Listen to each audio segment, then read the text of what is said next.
Like the backdrop, Clyde. Thank you. I would vote for Chris's though. I think the most books always wins. Someday, this is how a bunch of unread books will actually be in my house instead of just a digital version of unread books. A gentleman and a scholar, Chris. That's right. No, I don't. How many? I bet I could pick up probably 1,000 used encyclopedias that no one uses and just stack them in a room. That's what you need. Wow.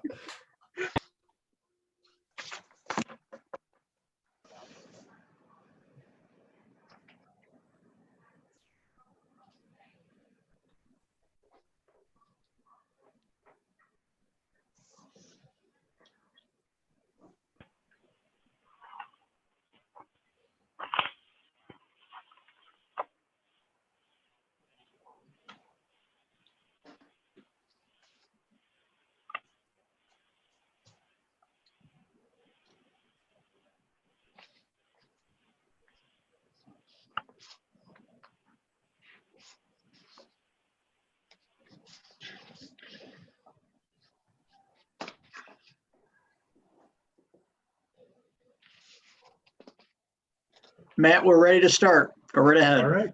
Okay. Good evening and welcome to the May 14th meeting of the City of Kalamazoo Zoning Board of Appeals, a volunteer advisory board appointed by the City Commission. Tonight's meeting is being held electrically and is being streamed live on the city's Facebook page and YouTube channel. Mr. Eldridge, are there any announcements or changes to the original agenda? There are no changes to the original agenda, but what I want to do is just throw out a reminder to those viewing and listening to this, because some people are not seeing the video, they're just listening to the audio. For the public comment period, which started at 6:30, that does conclude when we get to the public hearing portion of each one of the requests tonight. So that number to call is 269-226-6573. And when leaving the recorded message for the public comment, please identify the address of the property for the request that you're speaking to. And that's all I have to add. And let's proceed from there. Thank you. Thank you. We'll move on to the acceptance of the February 13th minutes. Are there any changes to the minutes? No? If not, is there a motion to approve the minutes? I make a motion that we approve the minutes. Okay, Beth and Dick second.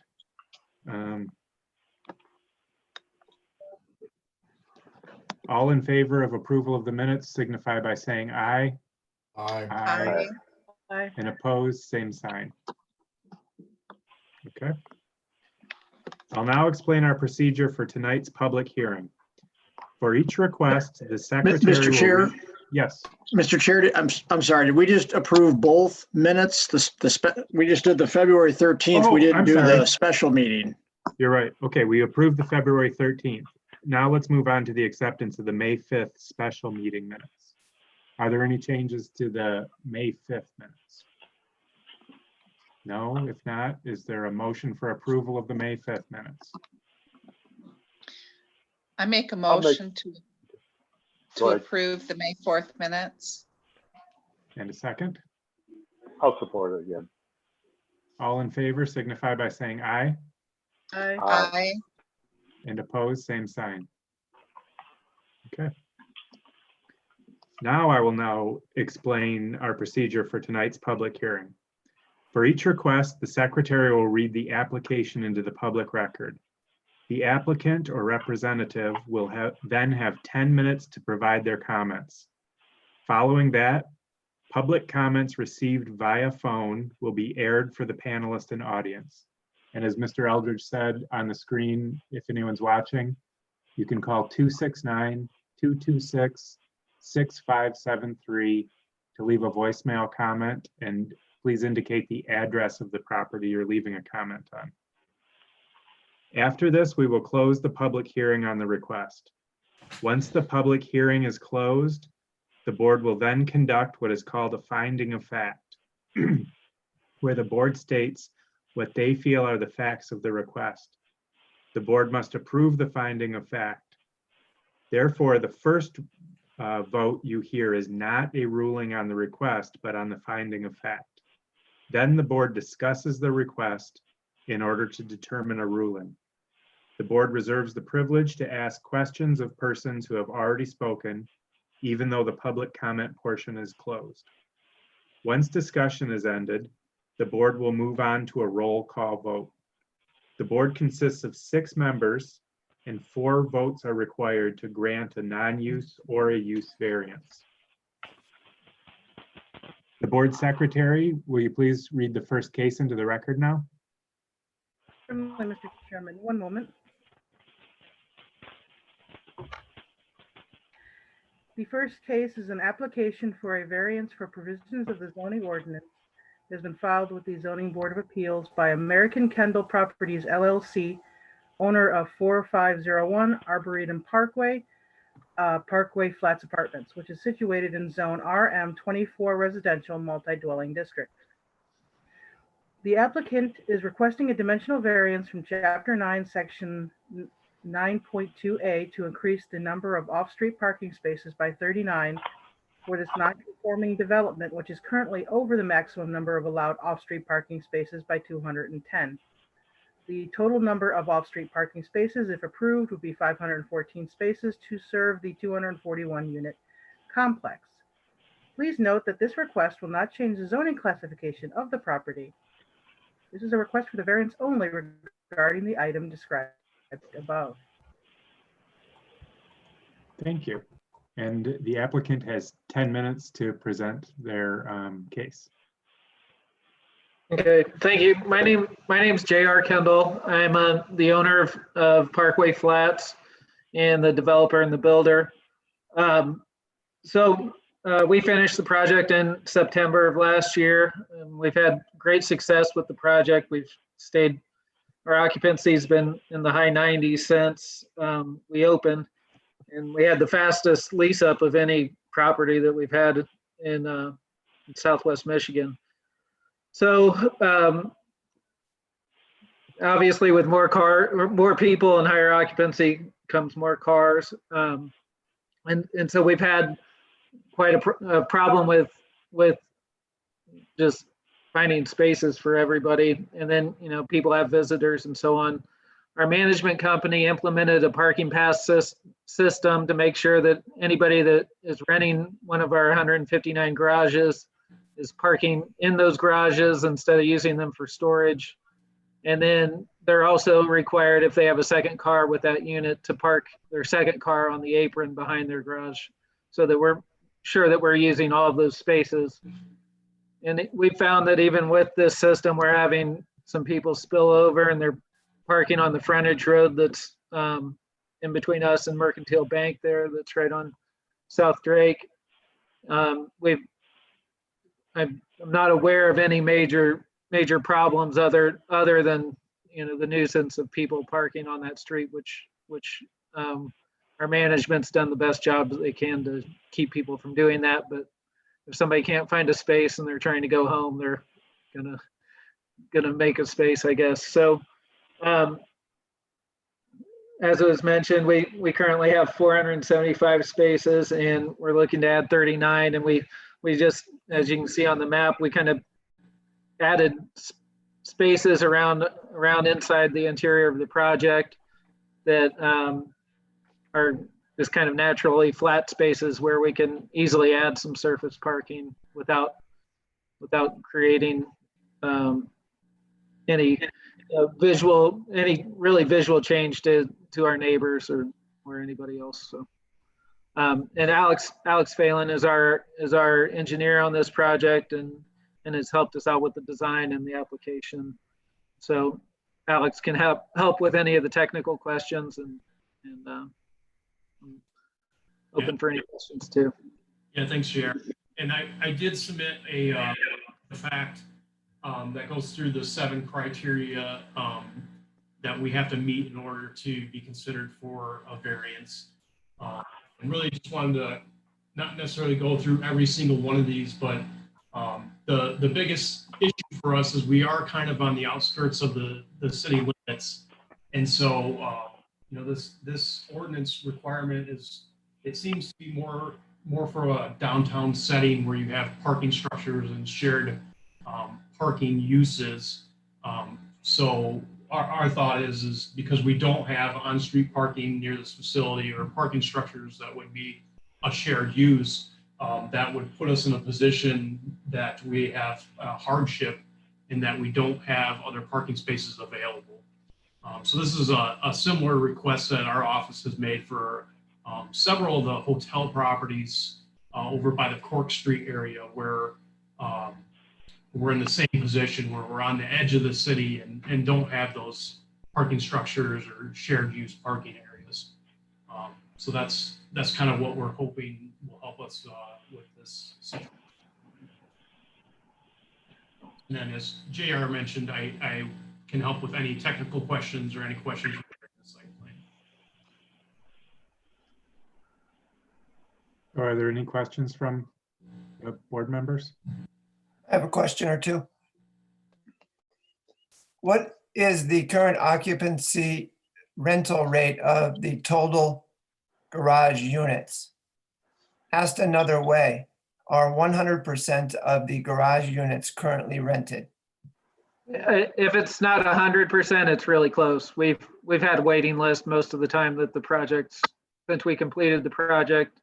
And I should have had that number tonight, but it stays real. They stay full. And I mean, there may be 1 or 2 vacancies every once in a while, but for the most part, they're full.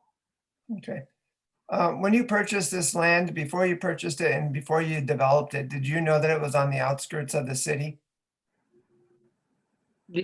Yes. Thank you. Would lower occupancy rates in the complex lower the parking demand? Yes. Thank you. I have a question. Yes. Okay. Can you tell me a little bit more about the stormwater? There's a phrase in here you mentioned, stormwater runoff increased by the increased impervious area. Will be handled in the same manner as deemed appropriate in the previous phase. Can you talk a little bit more about how that was managed in the previous phase? Because we're looking at an increase of a total of 210 spaces. Yeah, so back when this property was originally zoned, it was zoned for a much higher use, much higher intense use. So it was originally designed, and our office had done the design for this when the road was built, but it was originally designed for a large retail store. And so there are city-owned and maintained stormwater basins to the north of Arboretum Road. Okay. Those basins were designed for a much higher use. They were designed for a 90% impervious area. So when we developed this property, we developed it at a much lower use. We're at around 65% versus the 90%. So those stormwater basins have adequate capacity to handle the stormwater discharge and treatment to treat the stormwater. So that's how we would plan to do our design, is to send it to those basins. The basins would then treat the water, and then the water would go and get discharged into the ground. Okay, thank you. You're welcome. So how much will the new spaces bring up the imperviousness of the property? That is a great question. I believe it increased it by, well, we're allowed to go up to 65%, and I don't have the exact numbers, but it's well below that. I think it only increased it by like 0.2 or 0.3. So not a big increase in impervious, but it is it is below the required 65%. Okay. Thank you.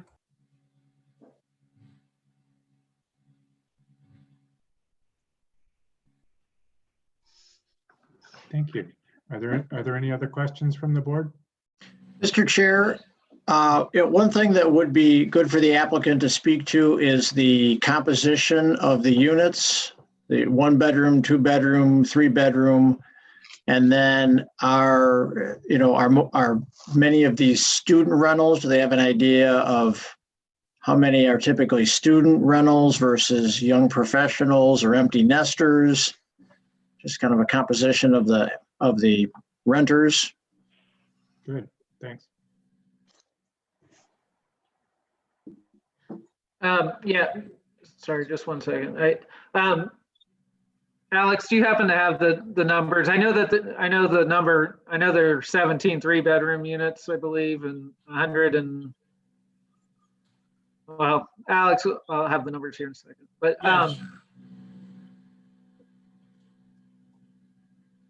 and then as far as students, I think we're around 30%, and that's a mixture of grad students and undergrad students.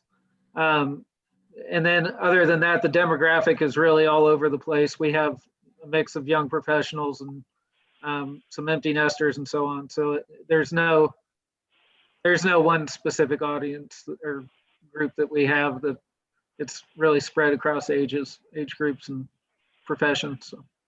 Yeah. And so the current the bedroom configuration is, so there's 107 1-bedroom apartments, and then there's 115 2-bedroom apartments, and then 19 3-bedrooms, JR had said. Yeah. Okay, 19, sorry. What was the 2-bedroom count again? 115. Okay, thank you. You're welcome.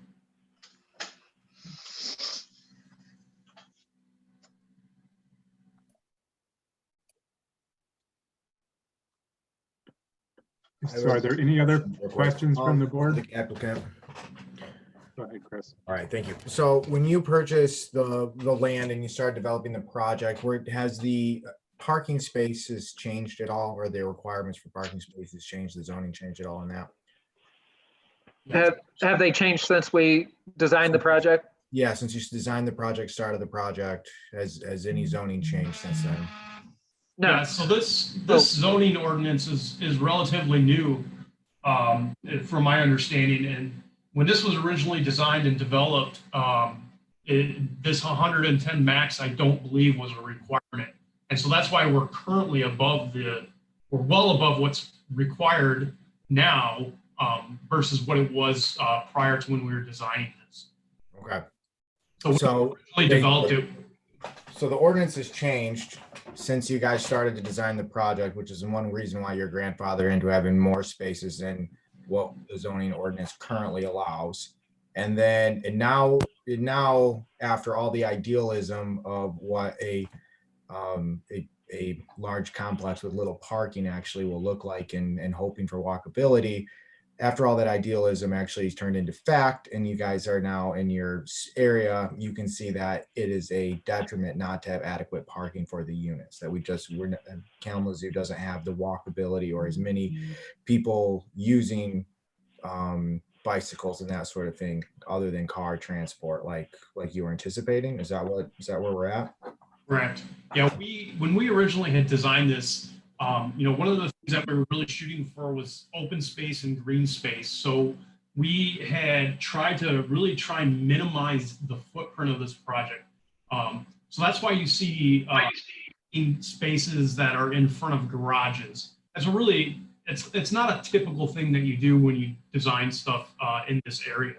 And the reason we did that was, like I said, was to really try and get some green space and green area. To really minimize our footprint, minimize our stormwater discharge. And then, as we started renting stuff out and it's starting to really take off and there's more people with more cars, that's when we realized that there just really isn't adequate parking to meet the demand for these units. And then you guys had changed your ordinance with it, which then puts us in this position where had we done this all over again, we probably would have maximized our parking and come up with something that had a larger footprint and probably wouldn't have looked as nice as what we've got today. So our thought is we're not requesting a ton. We're just requesting enough to where we think it'll adequately cover where we're at. Now, right now, your tenants that want to move into your place, if you have no parking available currently, what other options does the city provide for parking for them? And as it was mentioned there, Arboretum Parkway does not have any on-street parking.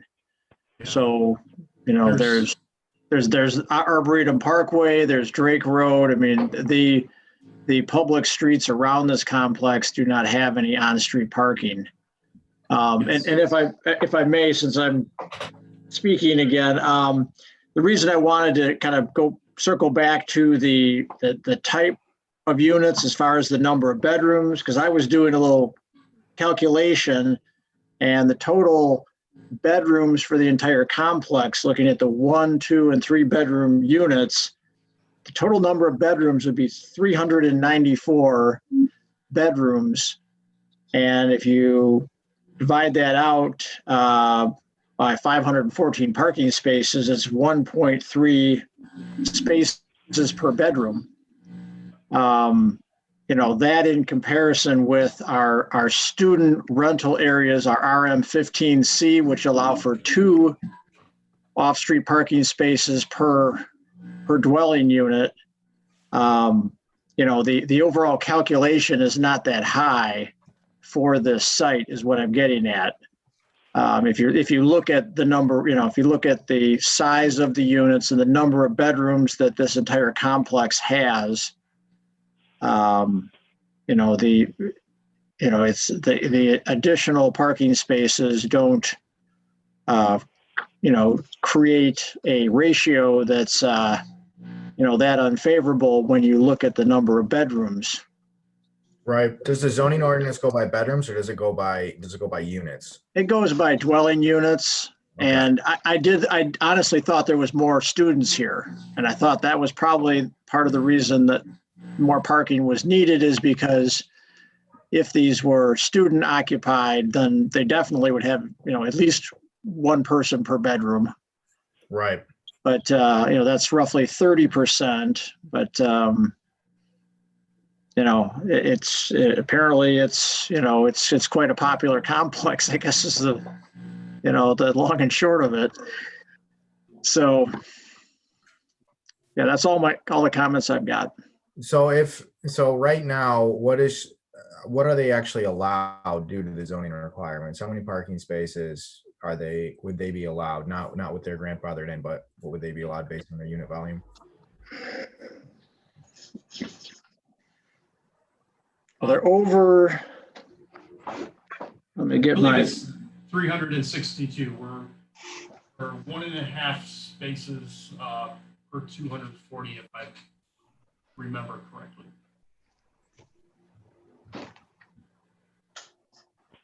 Is the green space beauty of your complex one of the reasons that maybe it's popular?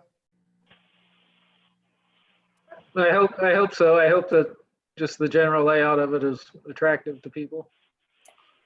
Do you think that the pedestrian nature of the community, with the open space, the soccer field, the church, would you say that it does have a walkable vibe, and that is something that is working towards your popularity? Yeah, I think so. I mean, you see people with pets enjoying. I mean, we have sidewalks throughout and so on, and nice sized dog park. So you see people out using the whole complex when you're there.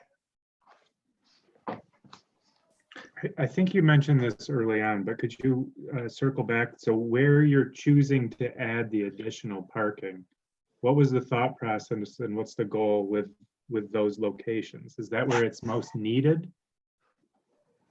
Yeah, exactly. So JR and I discussed the problem areas and where we need to provide more spaces. So what we ideally wanted to do was try and not have to build any additional HMA parking spaces. So we first started looking in areas where we could reduce drive lanes down to one way. So we found a couple or a spot where we could do that.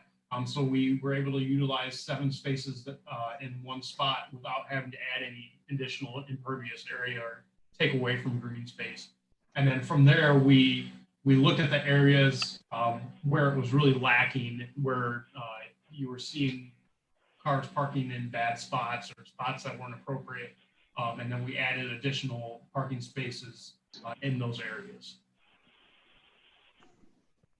Okay, thanks.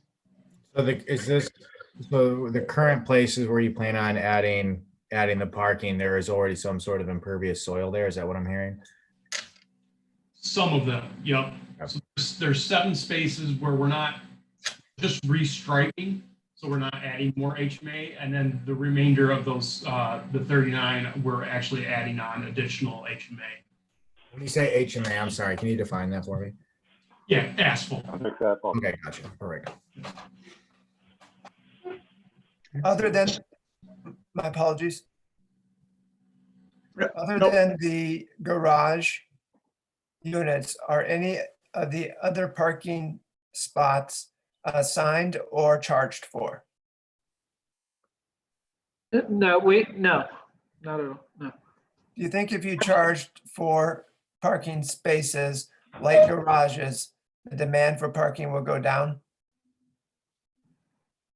If we charge for parking, If you charge Yeah. for parking spaces, would demand for parking go down?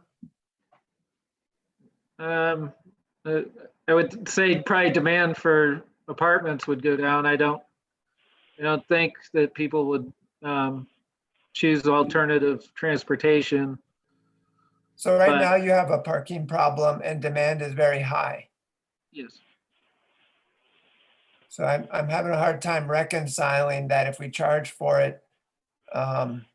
What I'm saying is it seems like with the green space vibe you've got going, the beauty, your place has a waiting list. All the garages are spoken for, let's say within a margin of error of 2 or 3%. You just said you didn't have the data, but I get it. It's full. 95 to 100% are being paid for. And I would hope you would not be ruining your own vibe by going away from the pedestrian parkway. It is called the Parkway. And I know that this is a very well-traveled pedestrian route. I don't know how wide it is, Pete, maybe you could tell us. The Parkway there for pedestrian use is 10 feet wide. I mean, it's Yeah. much larger than a normal city sidewalk. And I know people jog and walk and use that. So I just wondered if having a lack of parking is part of your success. Yeah, so I think that kind of goes back to the amount we're requesting to increase this by. So we're only asking to add a very fraction of a percentage more impervious area. So it's really not taking away from the character of the community, in my opinion. And I don't have the exact number here, but when I was looking at the numbers, it was less than 1% of additional impervious area or additional parking area. Per the ordinance, we're allowed to go up to 65%, and we're still below that number by adding these parking spaces. We're not taking away walkability areas. All these new areas that we've positioned these parking spaces in are in areas where we didn't have sidewalk to begin with. We don't want to tear out the sidewalk or take away from that walkability on the site. And in fact, I don't even think we're taking away from any of the landscaping that we have on the site. So I don't think it'll be a big impact to the overall feel of the property. And I understand the minimal impact of the property, but what about the 39 extra cars on the road? And in one of your statements, you said it doesn't impact neighboring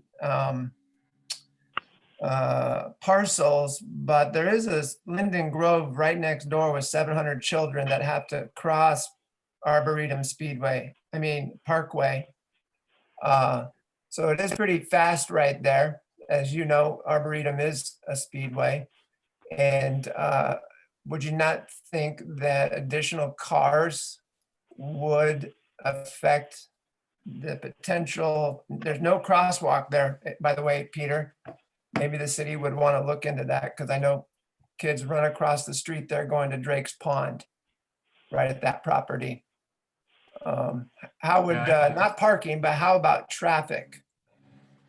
The traffic's already there, unfortunately. The cars are parking in the bank access areas and the property that's not owned by this group. So the people are finding places to park, whether it be in drive aisles or inappropriate spots. And that's kind of how we've come across the 39 number, is by the number of vehicles that are parking in places that are not permitted.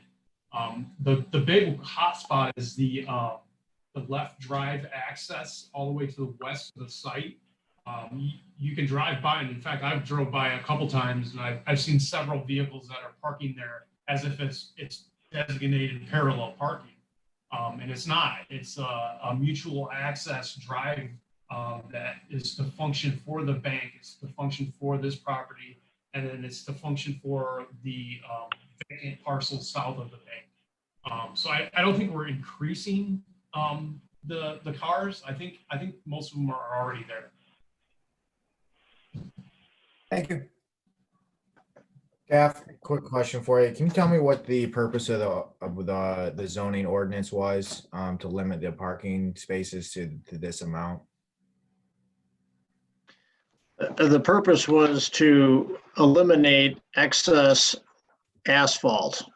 We had a lot of apartment complexes and other facilities. I mean, this applies, the new ordinance applies to every commercial use. So whether it's a grocery store or an apartment building, the change, two significant changes. And actually I was going to clarify. So under the new parking standards, it's one parking space per dwelling unit. And then you can exceed that number by up to 10%. So there's 241 units. So you've got your initial 241 parking spaces plus another 24 parking spaces. So you get to the maximum, which is 265. Which this site obviously already had over that when this request came in. So that's why it was, pretty straightforward that it had to go to the Zoning Board of Appeals. But so we've gone from, utilizing a 1.5 parking spaces per dwelling unit or apartment for multifamily back to one, and then we've limited the overage by 10%, which there used to not be any cap on how much additional parking you could add. So it is dramatically different. We do have a different standard, as I mentioned, that applies if it's RM15C, which is campus area student housing. Then that's 2 parking spaces per dwelling unit. And obviously there are some students living here, but there is, that is just a mix of the residents. It's not the predominant makeup of the complex. Yeah, and if I could, Peter, I've run into this zoning ordinance requirement several times before in downtown settings. So for example, City of Columbus has a very similar zoning ordinance. And my understanding from working on some of these projects, there are these requirements for maximum number of parking spaces. It's in areas that are really limited on green space, and they want to try and maintain as much green space as they can. So it's more of a downtown setting requirement where you have these shared uses and you have parking structures where when everybody's off working or done working for the day and they go home, they can utilize these parking structures or on-street parking. So for example, downtown Kalamazoo, you see a lot of these developments, they're building parking structures similar to the Exchange, for example, to accommodate their parking. Whereas when you get kind of more in the outskirts of areas, it's difficult for developers to utilize those items when they're not available. So there's no parking structures like we've talked about. There's no on-street parking. So it really causes an issue when you don't have those accommodations like you do downtown. Alex, Yes, sir. were you aware of these ordinances in other cities prior to this project? I'm sorry? Were you familiar with these ordinances in other cities prior to this project? Yeah. Yep. Thank you.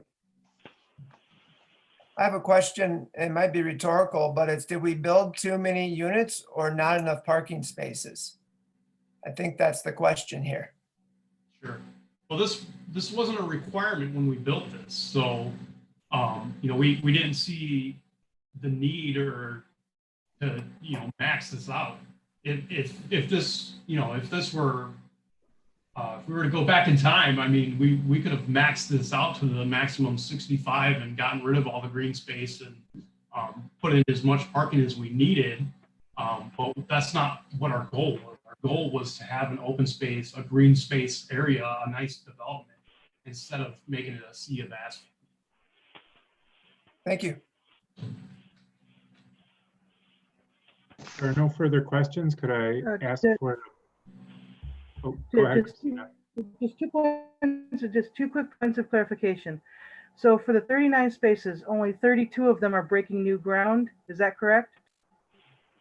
The other 7 you said would be just repurposing already existing spots.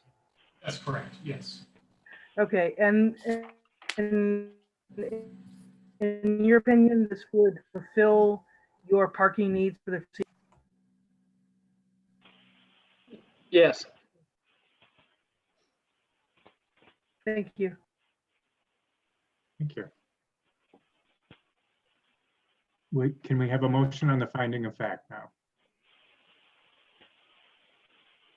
Just a minute. Mr. Chair, Yes.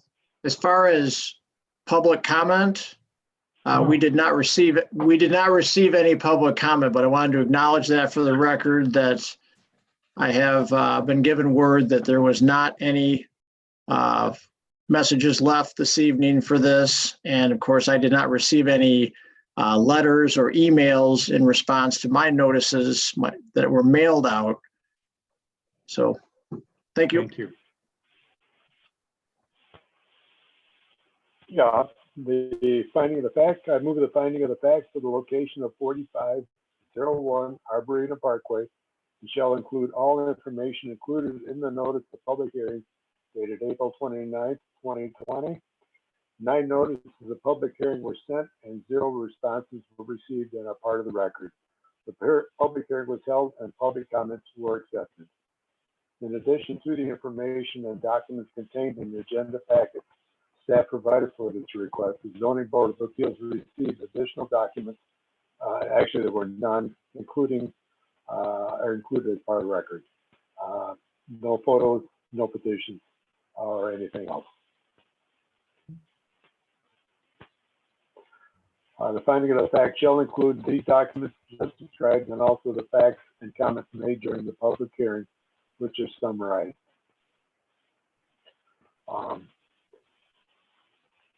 American Kendall Property LLC, owner of the property, Parkway Flats, was supported by J.R. Cannibal. I didn't clear that name during the early discussion. I was getting some static. I believe that is the correct name though. And an engineer, Alex Phelan, spoke to the program. And parking has been an ongoing issue. There are no off-street parking available in the area.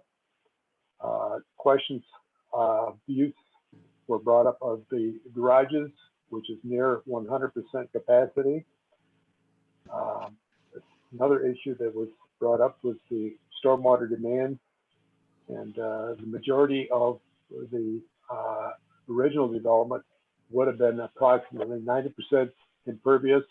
The current site is approximately 60, and even with the improvements would be less than 65% impervious, which is easily within the capacity of the existing surface drainage and support drainage.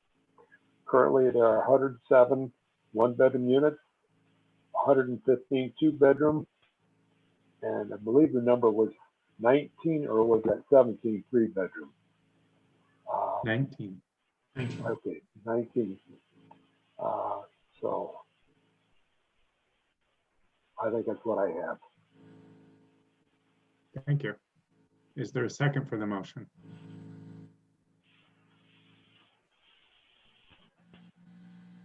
I second it. All right. I'll now take a vote on the motion of finding of fact. All in favor signify by saying aye. Aye. Aye. Aye. And opposed, same sign. Okay. Now we'll move on to the discussion. Or no, now I'll ask for a motion and a second regarding the pending request. One moment. I move approval of the dimensional variance from chapter 9, section 9.2A of the ordinance. The applicant is requesting a dimensional variance from chapter 9, section 9.2A to increase the number of off-street parking spaces by 39 spaces for this non-conforming development, which currently is over the maximum number of off-street parking spaces by 210 spaces. The total number of off-street parking spaces, if approved, would be 514 spaces to serve for a 241 unit complex. Thank you. Is there a second? I'll second the motion. All right, the motion is on the table. It's open for board discussion now. I'll I'm going speak to to be voting in favor. I think, and one of the reasons I'll be voting in favor is because I believe this is in line with the spirit of the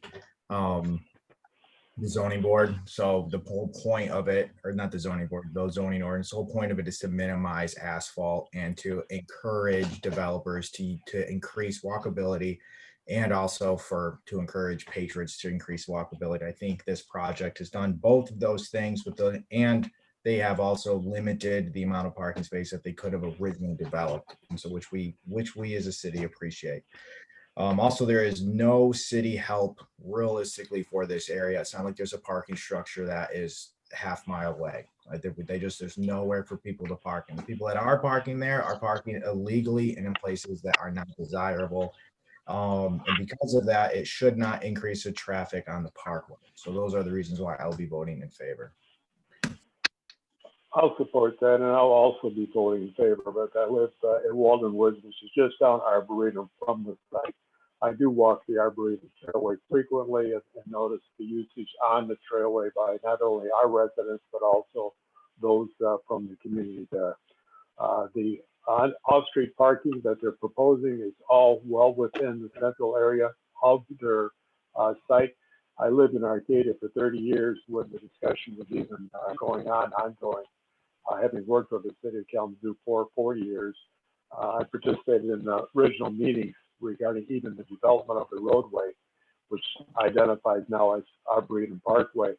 But there was a great deal of opposition from the Arcadia community to any type of development. The original zoning would have allowed, as it was brought during the discussion, possibly a Myers or similar type structure, 90% impervious.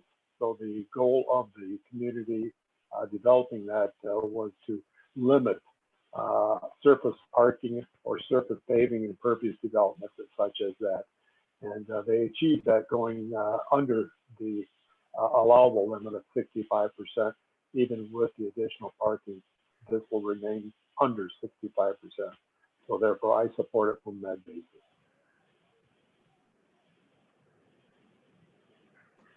Thank you. Any additional discussion or comments from city staff?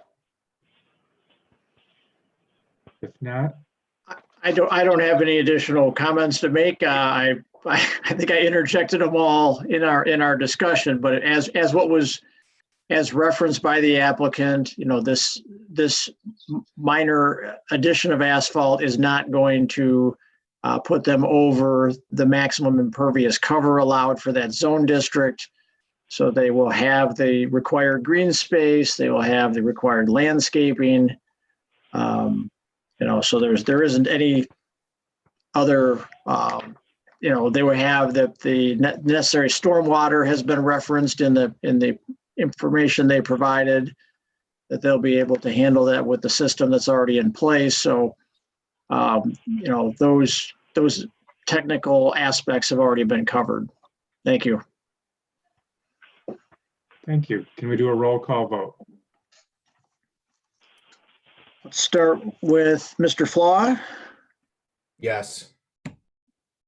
Carol, Yes. Skalsky, Yes. Lager, Yes, Vanden Hamburg, Yes. Doan, Yes. thank you. The motion is passed. The variance is granted. Go forth and build your parking spaces. Thank you, all. everyone. Thank you. Appreciate your Thank time. you. Have a good night. Thank you.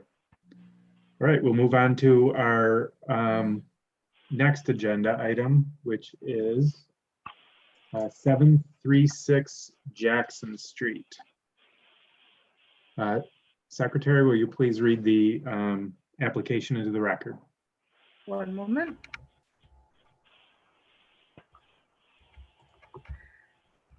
And Mr. Chair, an application for a variance for provisions of the zoning ordinance have been filed with the Zoning Board of Appeals by Remy Harrington, owner of 736 Jackson Street, which is situated in zone RM15 residential multi-dwelling district. The applicant is requesting 3 variances. 1, a use variance from Chapter 4, Section 4.1 to allow for a commercial, agricultural use and educational programs on this residentially zoned property. This includes a greenhouse and pavilion along with planting bed areas. 2, a dimensional variance from Chapter 50-7.2 for 1 all-street parking space where 2 are required. 3, a dimensional variance from Chapter 6, Section 6.3A2 for 2 feet to allow for 6-foot fencing in the front yard on Jackson Street and Newmare Court, where only 4-foot fencing is permitted for residential zoned property. Please note, this request will not change the zoning classification of the property. This is a request for variances only regarding the items described above. Thank you. And now the applicant, will you please explain the request? Absolutely. Good evening. Again, my name is Remy Harrington. Our hope is to leverage this space as a multifunctional community farm education site. We have been operating programming out of there. We acquired the space in 2013 from the Kalamazoo County Land Bank, and we've been operating there for a number of years in a variety of different ways, but most notably trying to create green space. It's an urban greening initiative to create opportunities and pathways for people to be able to enjoy a little pocket park where there's technology infused throughout the space. I developed a book for my small daughter, Tegan, and the story was infused throughout the space. Do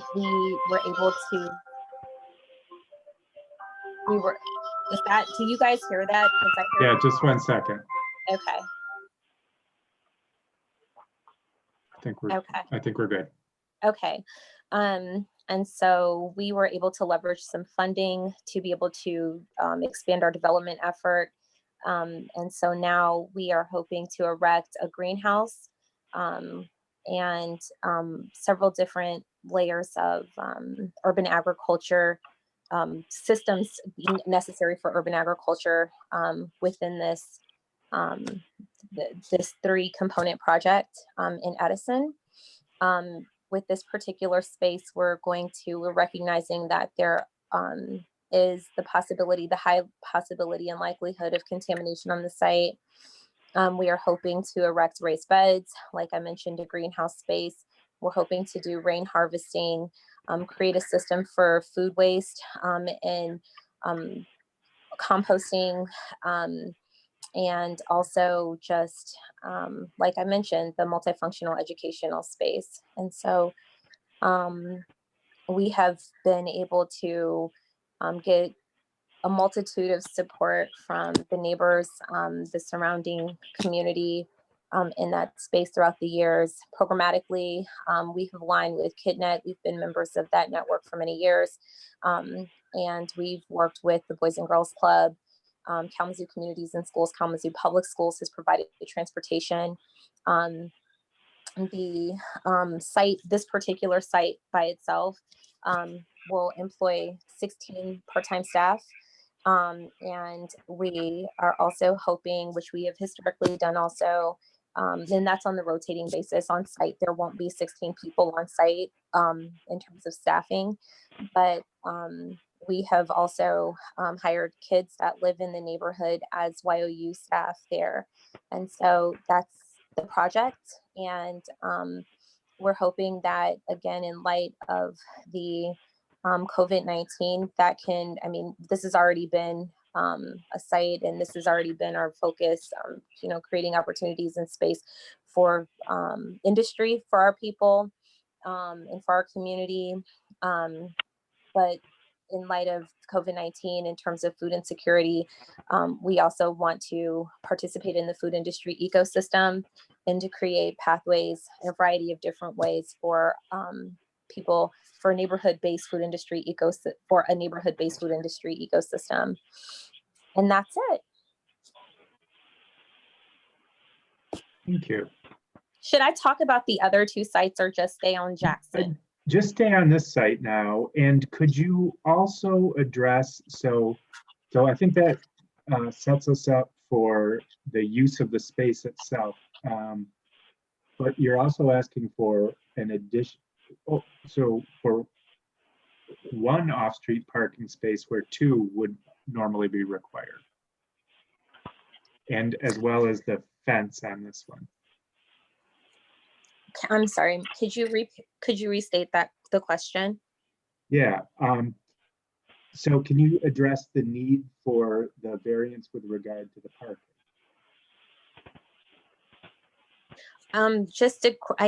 I'm under the impression that the zoning requires that there be two off-street, that there be two parking.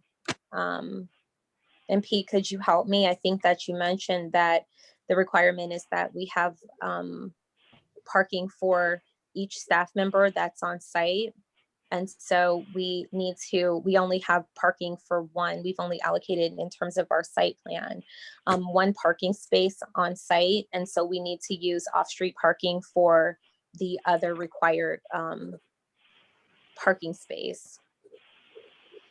Okay. But yeah, and the way the ordinance phrases it, for this sort of use, we would look at the maximum number of workers on the largest shift, given that this is agriculture in nature. So, looking at, that being roughly two, that would be the required number of parking spaces. So, but that is a situation where in many cases, it sounds like there may just be one person there at a time. I think, Remy, you can talk more about the programming piece and the limited duration when that goes on and how that worked when you did it 2 years ago, as far as how the kids got to the site and left the site without really creating any sort of parking issue. Yes, sir. Yes, sir. So what Pete's speaking to is the fact that the kids are bused into the site. And so we only operate programming for 1 month out of the year. We have 2 different sessions per day where 25 kids are on site, and they're chaperoned by the organization that buses them in.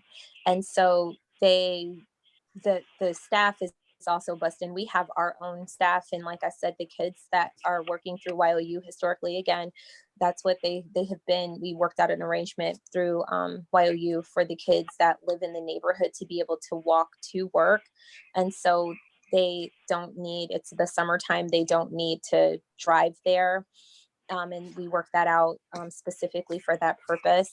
And the staffing it was just so limited that we just, again, used the off-street parking.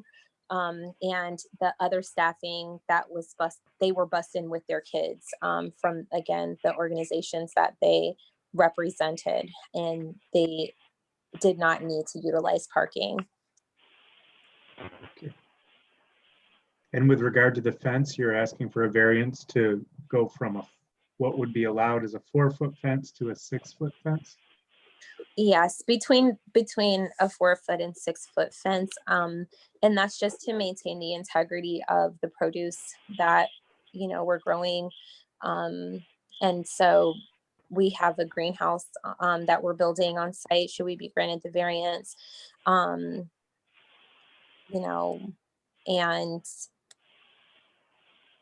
that we just, I talked to Pete about this at length. And so it's for safety, for food safety. Okay. So in the application, I guess, let me try to figure out this question. In the application, it refers to this as a commercial agricultural use. In some ways, I see it as a community garden. And so, Pete, this is elevated to the commercial use because it's either a nonprofit or a business that is running the community garden? It's the business aspect. First of all, it's a use variance because we don't allow strictly an agricultural use in a residential zone district unless there is a residential component. Mm. And because there's no home on this property and it's going to be used for agriculture and it's going to have a greenhouse, so the structures on the property, the primary structure being the greenhouse and the pavilion, again, is not residential. So that's where we get to the agriculture. And then because of the use of the product, whether it's, relayed via a farm stand or it goes to the farmer's market or some other food entity, some other entity that then distributes the food, that is, generating proceeds. So we deemed it, commercial agriculture. And then as we get into the, some of these other sites, we'll talk more about that too. But so there'll be a farm stand on this site, and then other, produce that isn't sold from the site will be taken elsewhere.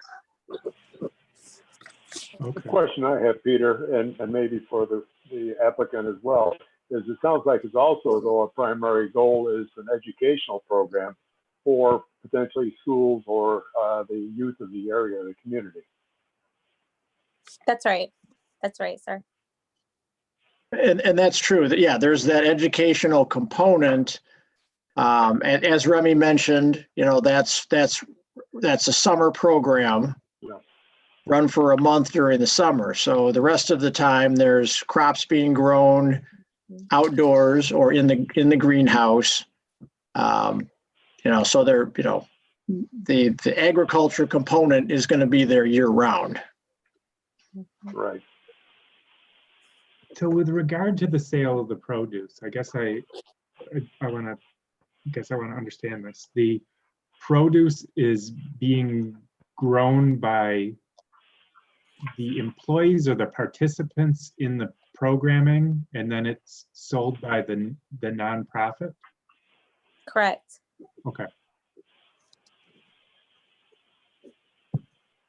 All right. Are there other questions on this?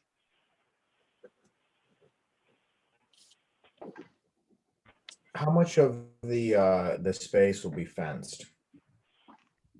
The entire perimeter. Okay, gotcha. Thank you. And is it, I guess I'm concerned about this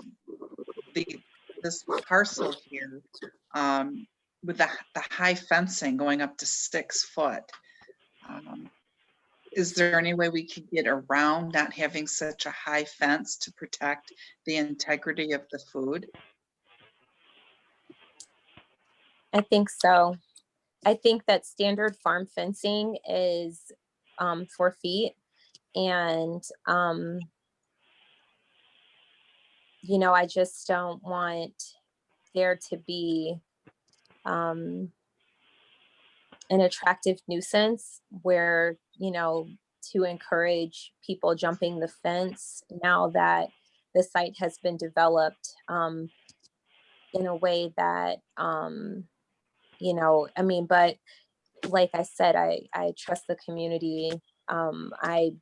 You know, if Pete and I had this conversation when we were discussing this, and, you know, if people were, it's a business operation. And so our product is our produce, you know, but if people are jumping the fence, I just want to deter that in terms of the site design.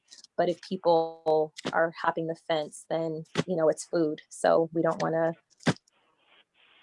I don't know. There's that, there's the issue of deer, you know, deer damage, you know, there's just, those are the kinds of things that I was taking into consideration when I you know, that coupled with, again, some of the insight that I got from other, you know, community food educators and other people that have undertaken urban agriculture initiatives, you know, that it was between 4 and 6 feet that the fencing was. So that's where I was coming from. All right, thank you. Of course. Are there other questions from the board? Pete, would you like to do city staff comments at this? Oh, I see Mr. Carroll has a Thank you for the recognition. In one of the photos here, it looks like a 4-foot fence in the photo, a 4-rail fence. Mhm. That's what's proposed or current, or, I mean, I don't believe current, but what does that photo represent? On the, okay, I'm sorry, can I get clarity about what photo you're referring to? If you're, Yeah, there it is. uh-oh, hold on, let me look. Oh, that is 4-foot fencing. I was more inclined to use that as a style. What's on the site currently is, it's 4-foot fencing. And so, but it was, again, utilized as a garden space. And so people, you know, could come in and out. And so again, it's just the purpose has been expanded, you know, and the functionality of the space has kind of, it's shifted a little bit. And so we want to design in a way that compensates for that. So you have been operating in some form on this property without some of the advanced development here. What's been the reception of the neighbors on the street and around there? Oh, Remy, I think you're muted. Sorry. I don't know how that happened. I'm sorry. We've gotten just resounding support. People have over the years. I mean, it's been a really scrappy, just like I said, grassroots initiative, and it's a part of a multifaceted social enterprise. And people from the neighborhood on that street specifically have lent us water. We've been able to use the neighbors' water. They come out and help us weed, both of the side neighbors. I mean, kids walking down the street will come in and help us. When I go by the space regularly, there's not, you know, insurmountable amounts of garbage on this space. I've heard people call me and tell me that they go there to pray, just by virtue of the reason why we even erected the space in the first place. They find it to be meditative there. So we've just always been very supported, and I'm happy that we were able to leverage resources to expand the vision. Thank you. Are there any other questions before we open up for public comment? Remy, I have a question. Did you have any issues with vandalism or people entering the garden and not respecting the property with a 4-foot fence? No, but we did have like a couple of signs up a few years ago. So I said no, but I should say one. There was somebody broke the Urban Folk Art Exploratory sign. But outside of that, I don't even know if a person did that. That could have been the wind or the universe, but I don't know. But that's the only damage that we have seen. Okay. All right. Thank you. Sure. So essentially, your difference between the 4-foot and the 6-foot is you're just trying to plan ahead for if it might happen in future because of the expansion? Yes. Right? That's right. All right, thank you. Now we'll open it up to the public comment period. Were any public comments received? And IT will proceed with those momentarily. Hello, my name is Michelle Morin. I would like to appeal for 736 Jackson Street in Newmeyer Court with the greenhouse and the 6-foot fence in. I am appealing the 6-foot fence in due to I have kids and they ride their bikes up and down the street, and by us already being blocked by a building, Loaves and Fishes, it's like a blind spot, and we have a lot of traffic that comes from U-Haul and people fly up and down the street.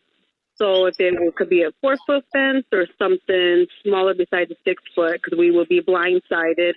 Also, with the greenery, I think it's a great idea, but I also think it should be open to the community versus because we are on a residential street.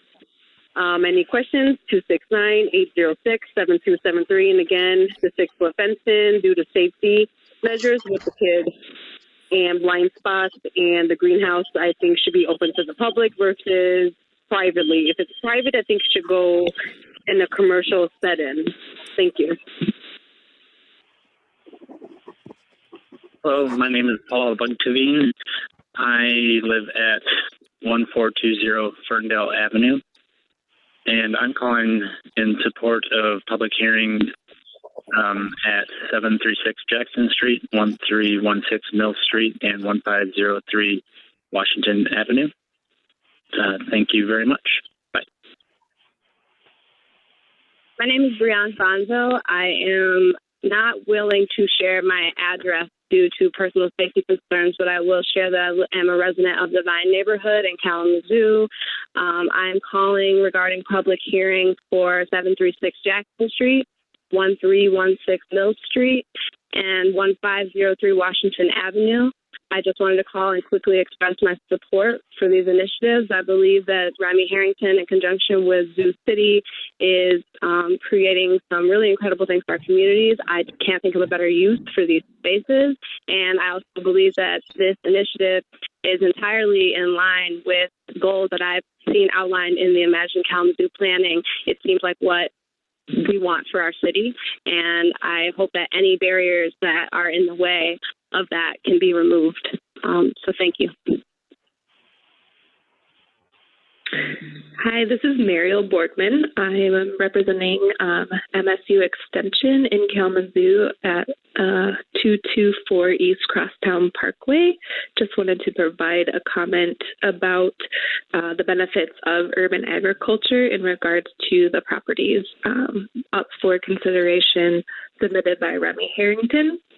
I just wanted to make the comment that urban agriculture has so many benefits for communities, including food security, especially in times of crisis as we're experiencing right now with this novel coronavirus pandemic. It's becoming really critical that the need for people to have options for getting and growing their own food and having community resilience for food security in especially in times of crisis, but in all. What do we do when that happens? And I want to express that urban agriculture can also have tremendous benefits for the community beyond just food itself, offering educational opportunities, places and spaces for the community to get together in neighborhoods. Folks can be able to start their own businesses, involve youth. There are so many different ways where this can really benefit our community. So appreciate the opportunity to leave a comment, and thanks. My name is Jenny Dozema. I am work for the administration at the Kalamazoo Nature Center. I live on Woodward Avenue in Kalamazoo. I am commenting on the use and dimensional variances for 736 Jackson Street, 1316 Mills Street, and 1503 Washington Street. And I'm in support of those variance and dimensional use changes. Those are being requested by Remy Harrington, who is pulling together an effort that will support community prosperity through meeting local food needs and supporting small local food business development, which are two community needs that are our community just is growing in its need for, especially during these times. It is a people of color-led effort, and that's another thing that we need to do better to support in our community. Again, I am calling in support of the use variances and dimensional variances for 736 Jackson, 1316 Mills, and 1503 Washington Street. Zoo City is working to develop and make some positive changes and support local people in the Kalamazoo community.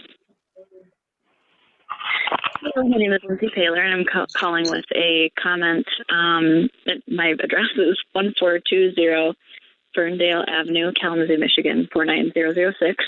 And I'm calling in support of the commercial agricultural use at 736 Jackson Street, and as well as the agricultural commercial use at 1316 Mill Street and 1503 Washington Avenue. Thank you. Goodbye.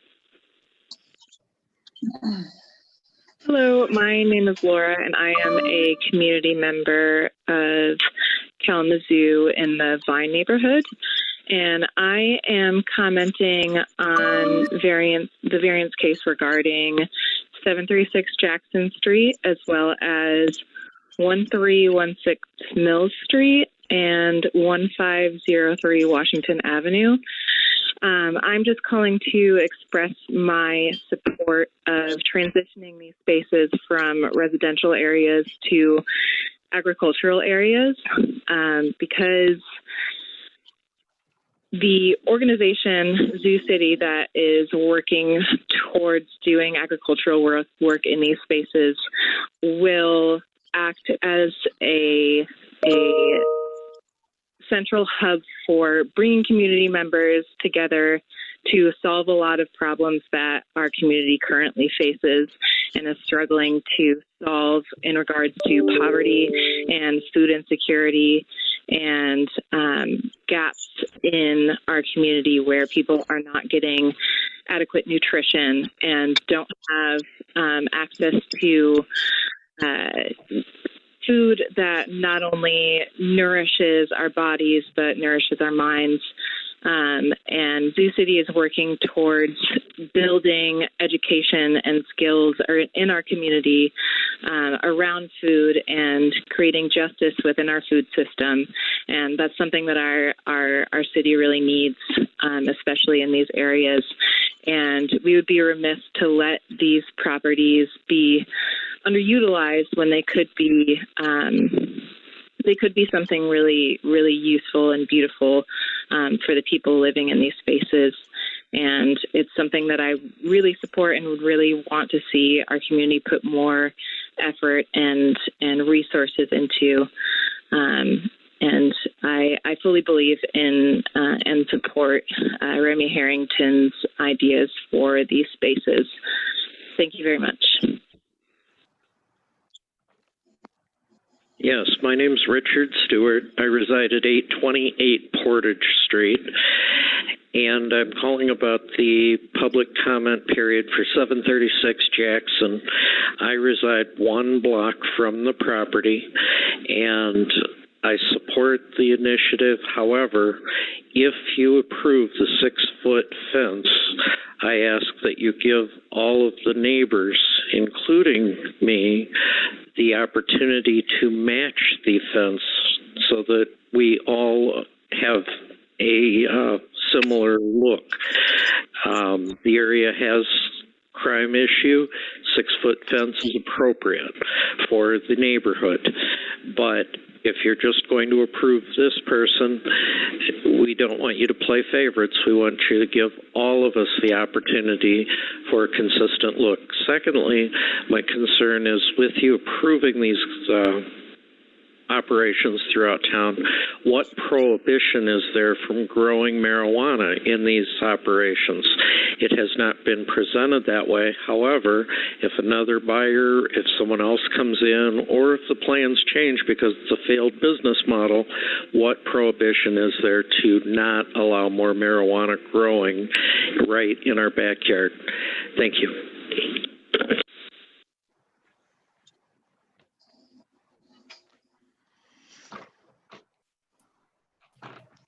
Thank you.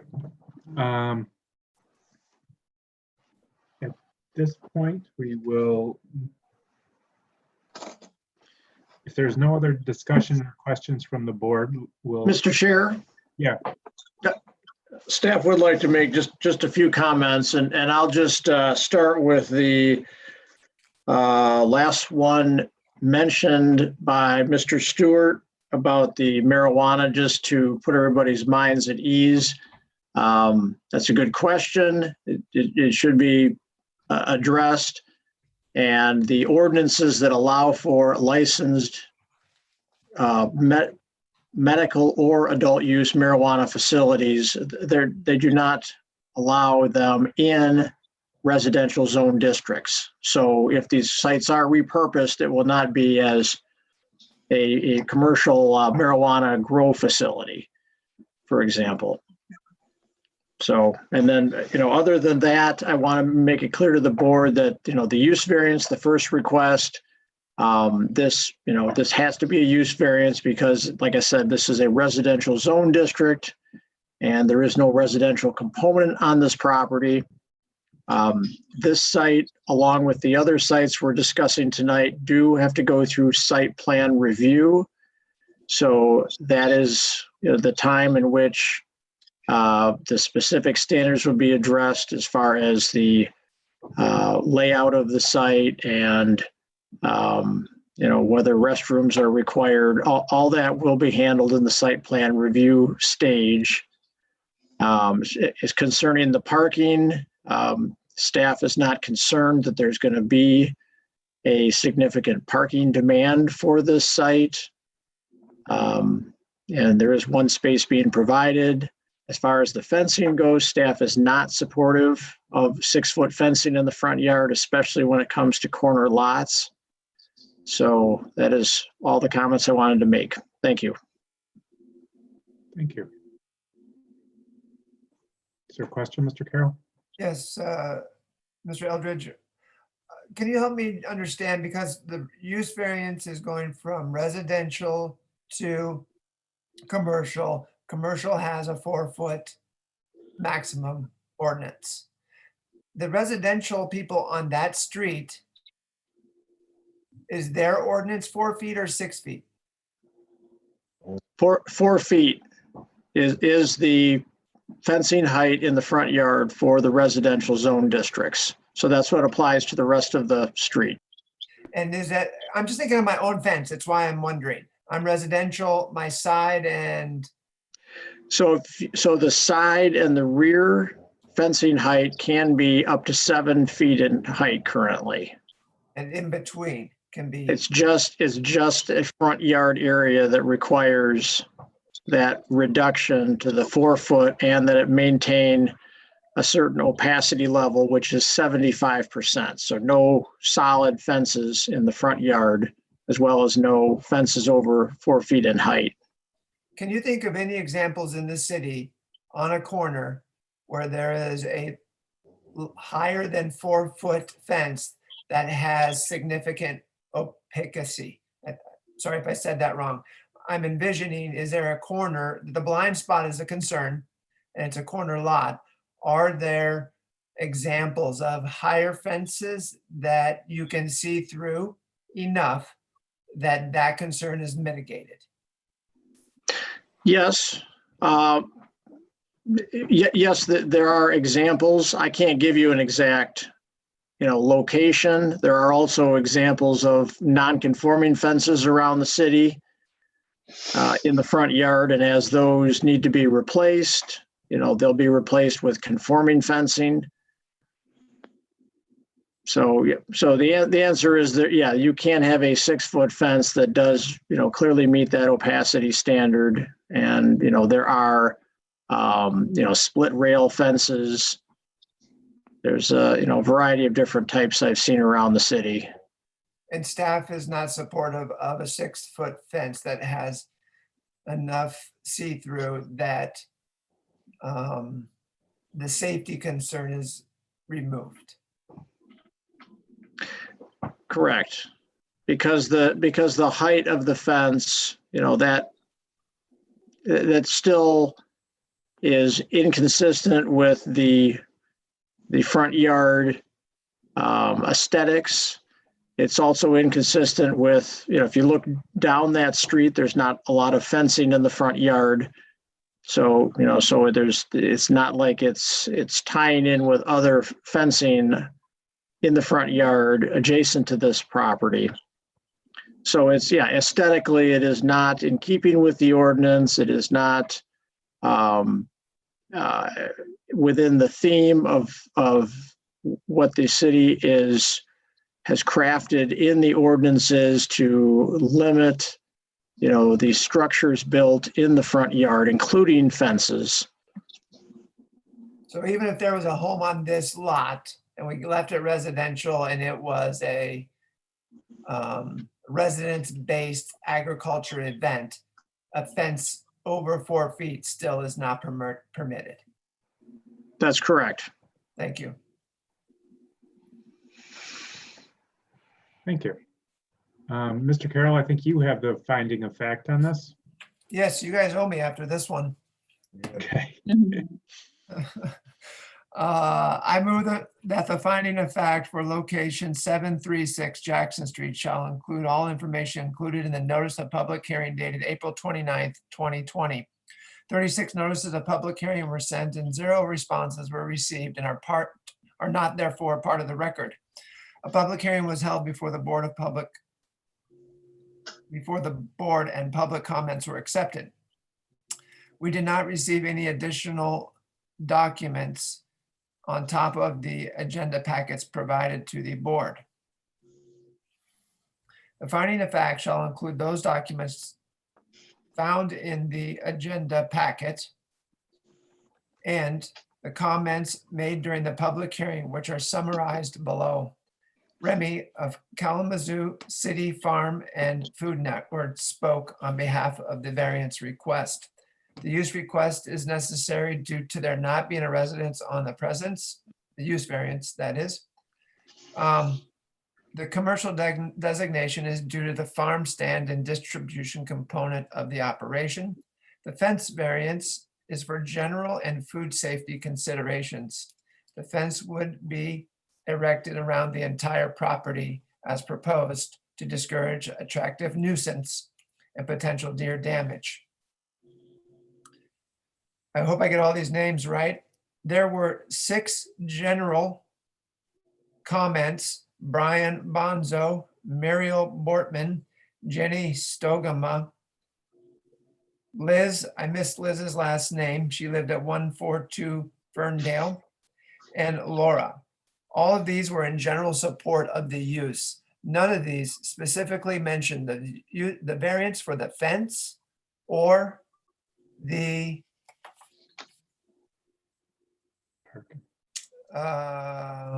parking. So these were general support of the use, and parking and fence were not spoken about.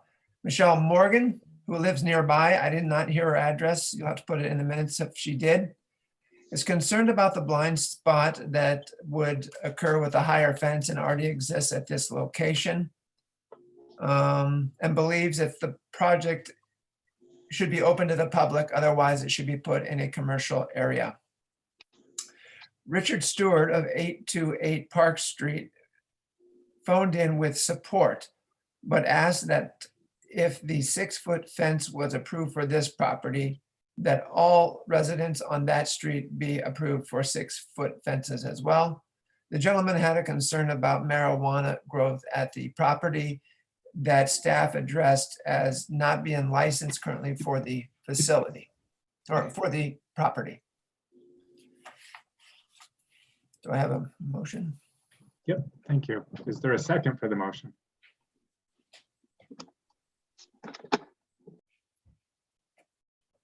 I second. There you go. All right. All in favor of the motion on the finding of fact signify by saying aye. Aye. Aye. And opposed, same sign. Nope, motion on the finding of fact carries. Now I'll ask for a motion and a second on the pending request. Christina? One moment. Mr. Chair, I might suggest, are you going to take up each of the requests individually? Yes, let's do that. Let's do a motion on the use variance first. And that's why I asked, because in regard to the use variance, while I agree with Mr. Elgis's observation concerning the marijuana use, this would be an agricultural, commercial type of thing. A variance runs with the land. However, it is within the purview of the zoning board to attach conditions on variances. So you could attach a condition that marijuana agricultural activities could not take place as part of the variance that's being granted. And I would recommend that you do so. Would someone like to make With that? this variance, we are actually changing the zoning. We are No, you're not. rezoning this piece of The zoning's property. not being changed, but it would permit commercial agricultural on this lot, and the variance would run with the land. And I think Mr. Stewart made a salient point in that if this business model of Ms. Harrington's, for whatever reason, fails, or she decides this land is better off sold to somebody else, that variance would run with the land, and somebody else could come in and attempt to grow marijuana on it under the argument that, hey, you gave me an agricultural variance for this land.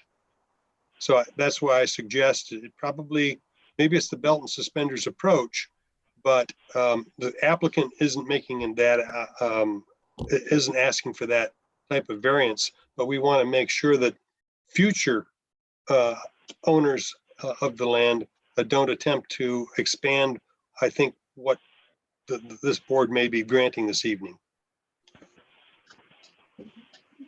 So that makes sense. It's really it's really a fallback or safety stance to add that in there, even though our ordinance clearly says, these facilities are not allowed in residential zone districts. Clyde is saying that somebody could make that argument that this variance has, changed, the use of the property, and So just to avoid this coming up, Mhm. yeah, that makes sense. Very good. Would someone like to make that motion? Okay, I make a motion that we put an addendum in this ordinance and make it very clear that marijuana cannot be grown on the property. Well, you have to make the initial motion to grant the use variance first, and with the condition Oh, that marijuana grow operations would be prohibited. okay. Yes. yeah, should I proceed? Chris, you can do it, Christina, or Beth, if you want to make the original motion with your condition. I'll pass. Okay. Okay, I move approval for the use variance from Chapter 4, Section 4.1 of the ordinance in relation to the use variance request to allow for commercial agriculture use and educational programs on this residentially zoned property. This includes a greenhouse and a pavilion along with planting bed areas to exclude any marijuana growing operations. Very good. Is there a second? I'll support that motion. All right. And then we open for discussion.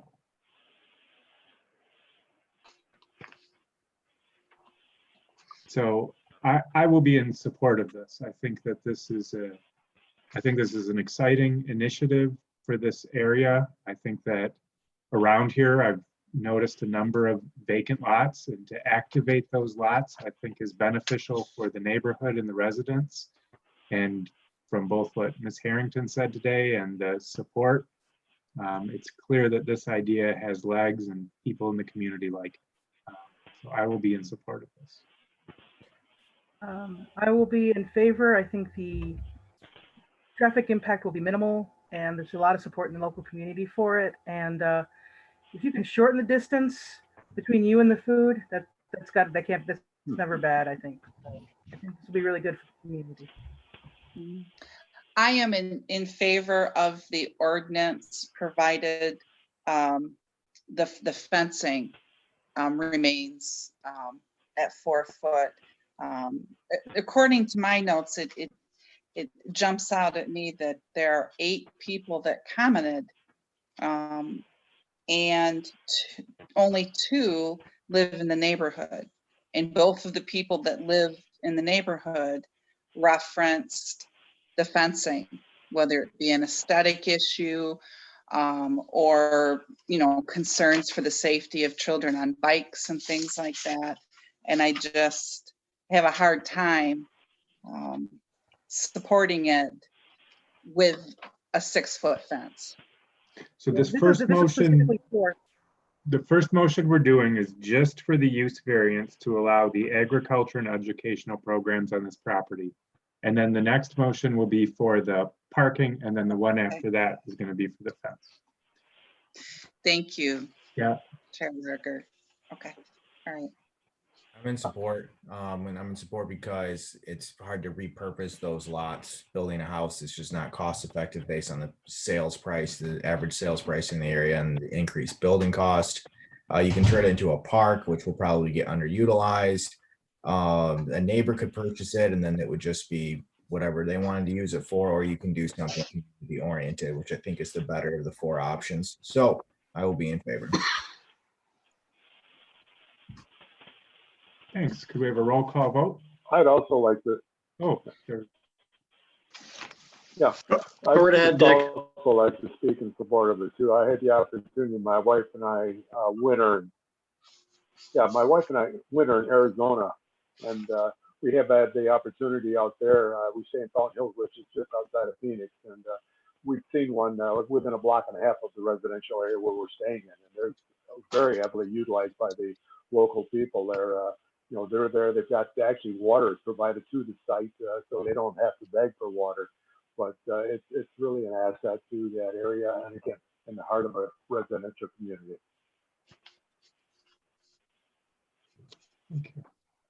Roll call Okay. vote. And we'll start with Mr. Carroll, I support. Mr. Flaw, Yes. Doan, Yes. Vanden Hamburg, Yes. Skalsky, Yes. Lager. Yes. Okay, and now let's do a motion on the second part of 736 Jackson Street. One moment. I move approval of the dimensional variance from chapter 50-7.2 of the ordinance as a dimensional variance for one off-street parking space where two are required. I'll support that. All right. Any discussion on this one? Okay, let's do a roll call vote. We'll start with Ms. Doan, Yes. Vanden Hamburg, Yes. Skalsky, Yes. Lager, Yes. Carroll, Yes. Flaw. Yes. That motion passes as well. And now, is there a motion on the fencing? One moment. I move approval of the dimensional variance from chapter 6, section 6.382 of the ordinance for 2 feet to allow 6-foot fencing in the front yard on Jackson Street and Newmar Court, where only 4-foot fencing is permitted for a zoned residential property. And a second?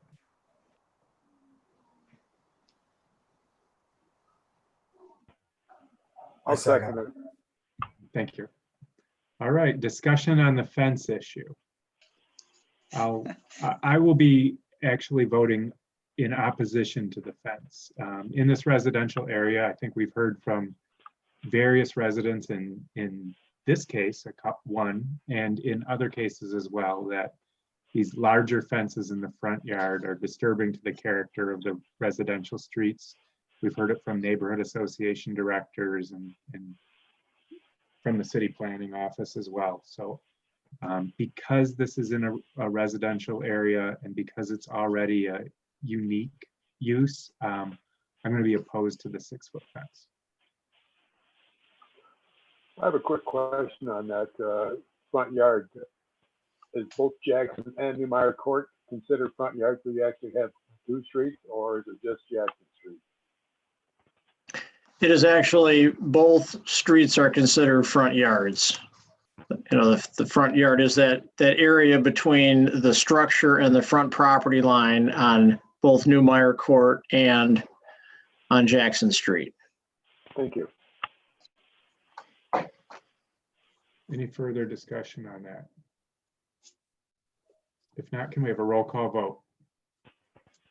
And we'll start with Mr. Flaw, Yes. Carroll, Yes. Lager, Yes. Skalsky. I'm No. sorry. I meant to say no. And I was just following Mr. Lager's lead. Could we start over? Is that an option? Yes. Okay. Scratch. Now, Okay, we are going to start over. This again this is for the fence dimensional variance request related to the height. And we'll start with Mr. Flaw, Yes. Carroll, No. Lager, no. Skalsky, Yes. Vanden Hamburg, No. Doan. No. The motion does not carry. It requires four yes votes.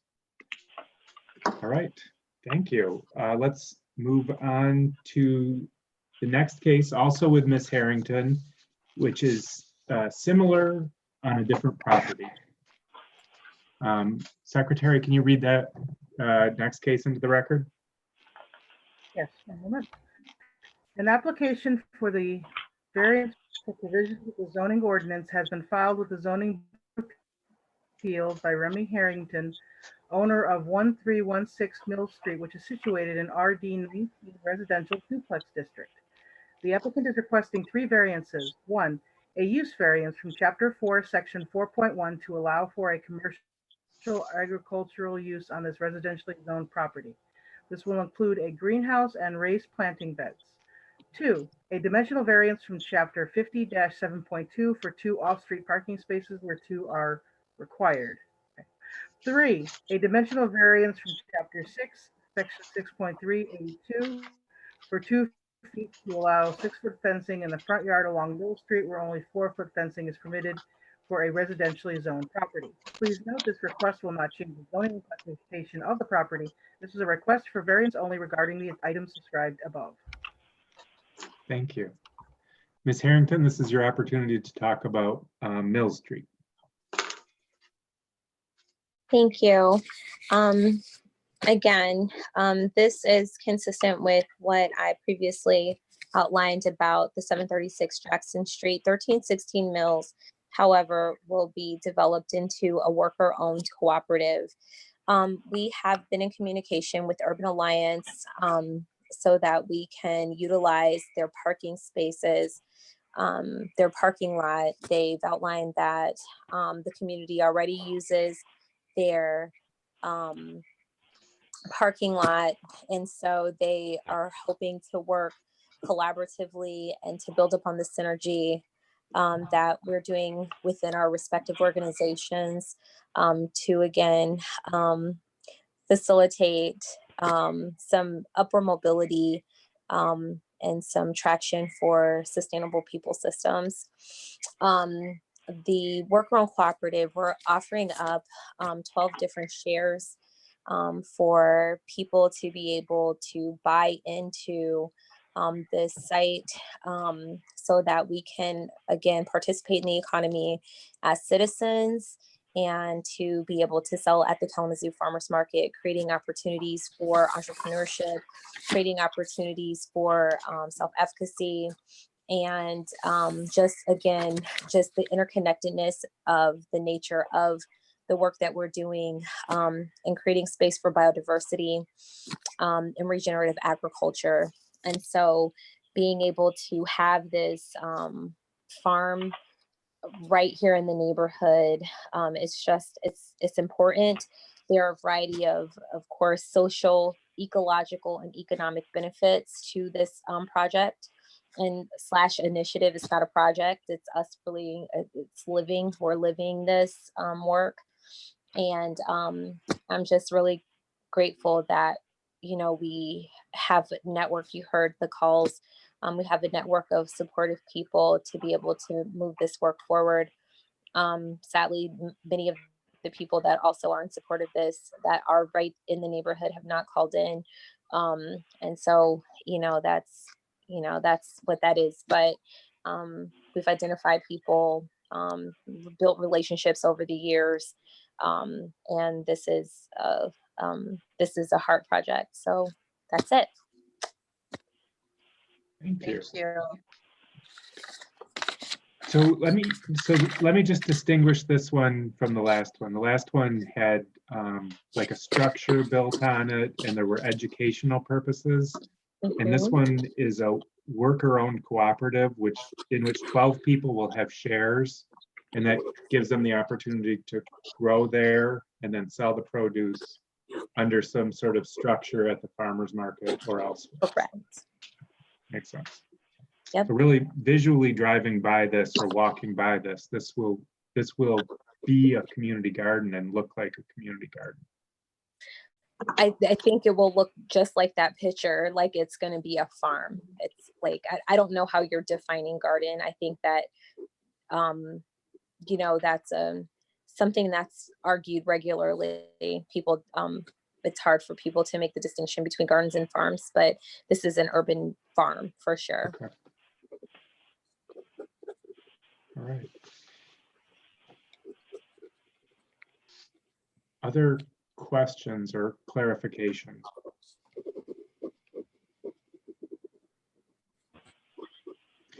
Can you tell me, so you have approval from Urban Alliance to use the parking lot that's adjacent to this? Yes, sir. We have approval from Urban Alliance to use the space. Yes. And the same issue with the fence. Are there any other factors with regard to the fence on this property that weren't the same as on Jackson Street?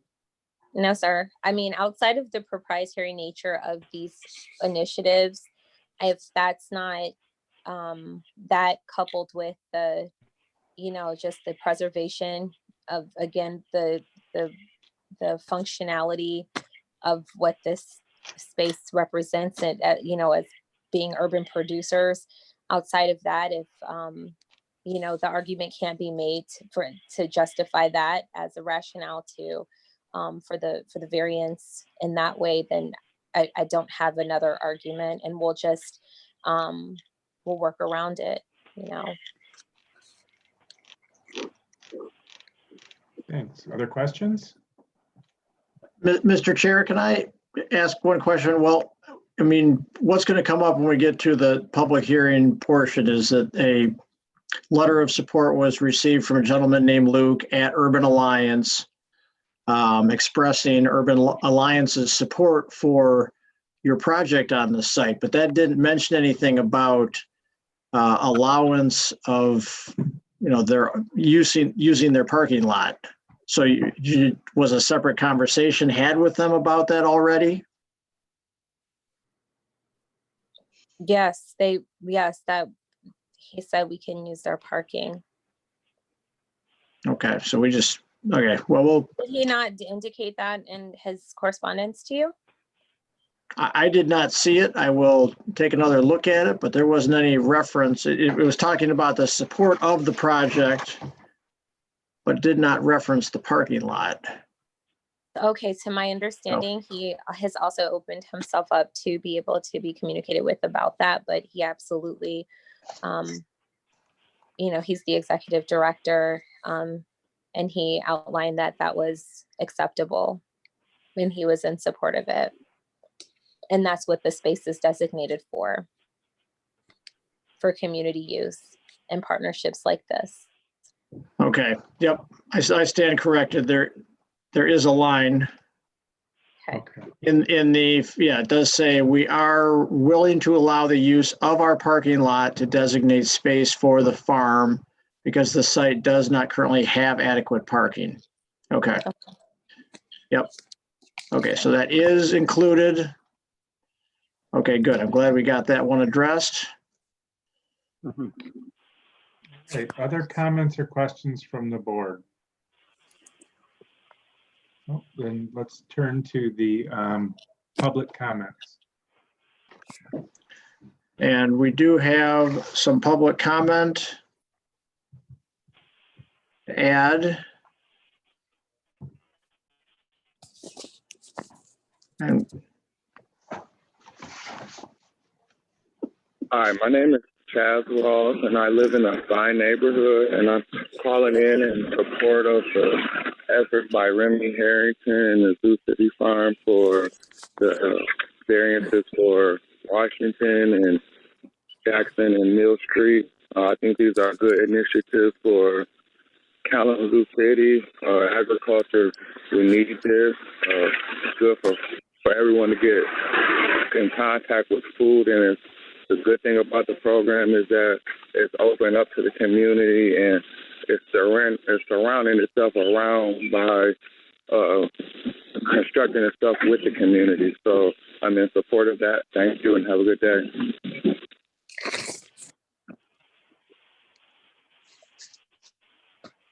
Okay, and if we all recall, many of the comments from the Jackson Street case referenced all three of these cases, so there was support there as well. All right, if there's nothing else, let's, who has the finding of fact in this case? Ms. Vanden Hamburg? Yes, and I'm ready. Okay, motion for finding of fact. I move that the finding of fact for location 1316 Mill Street shall include all information included in the notice of public hearing dated April 29th of 2020. 97 notices of public hearing were sent, and 1 response was received and is part of the record. The public hearing was held before the board and public comments were accepted. In addition to the information and comments contained in agenda packets staff provided for this request, the Zoning Board of Appeals received a email of support from the Urban Alliance, and it has been confirmed in that email that the Urban Alliance is going to assist with parking.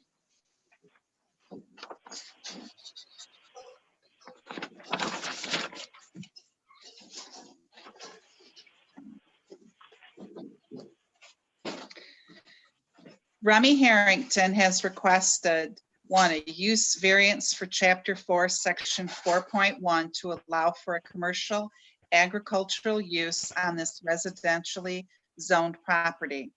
This includes a greenhouse and raised planting beds, a dimensional variance from Chapter 57.2 for 2 off-street parking spaces, a dimensional variance from Chapter 6, Section 6.3A2 for 2 feet to allow for 6-foot fencing in the front yard along Mill Street, where only 4 is permitted. Okay. Of the 8 comments that were listed in the second application, of the 8, there were 2 that mentioned fencing. But even with the fencing, they were all for the garden. My notes from the conversation with Miss Harrington, again, the Urban Alliance is.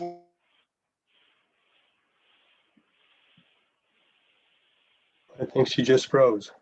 Oh yeah, I think we got a freeze. Okay. Shall we have? Market. There is just a feeling and a spirit of biodiversity, social sustainability, and diversity, and looking to foster community building. Chair Lager confirms support regarding the Urban Alliance parking.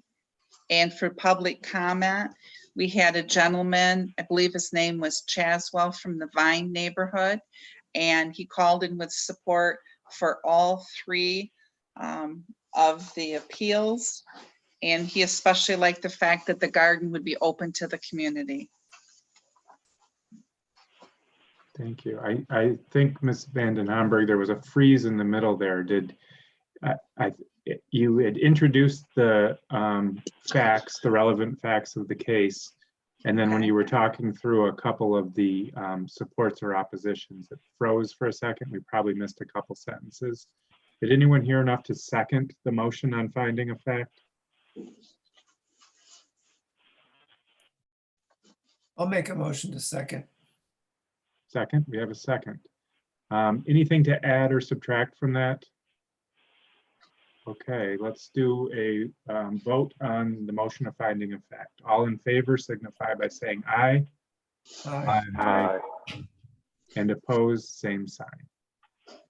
All right, now we move on to discussion of the motion after, or we have to put the motion on the table for the first part of this 3-part variance request.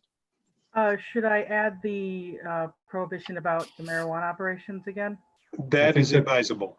Yeah, the commercial use still runs with the land on all 3 of these cases. Yes. Okay. I move approval of the use variance from Chapter 4, Section 4.1 of the ordinance to allow for commercial agricultural use on this residentially zoned property. This includes a greenhouse and a raised planting beds. to exclude any and all marijuana growing operations. I'll support that request. Okay. Discussion.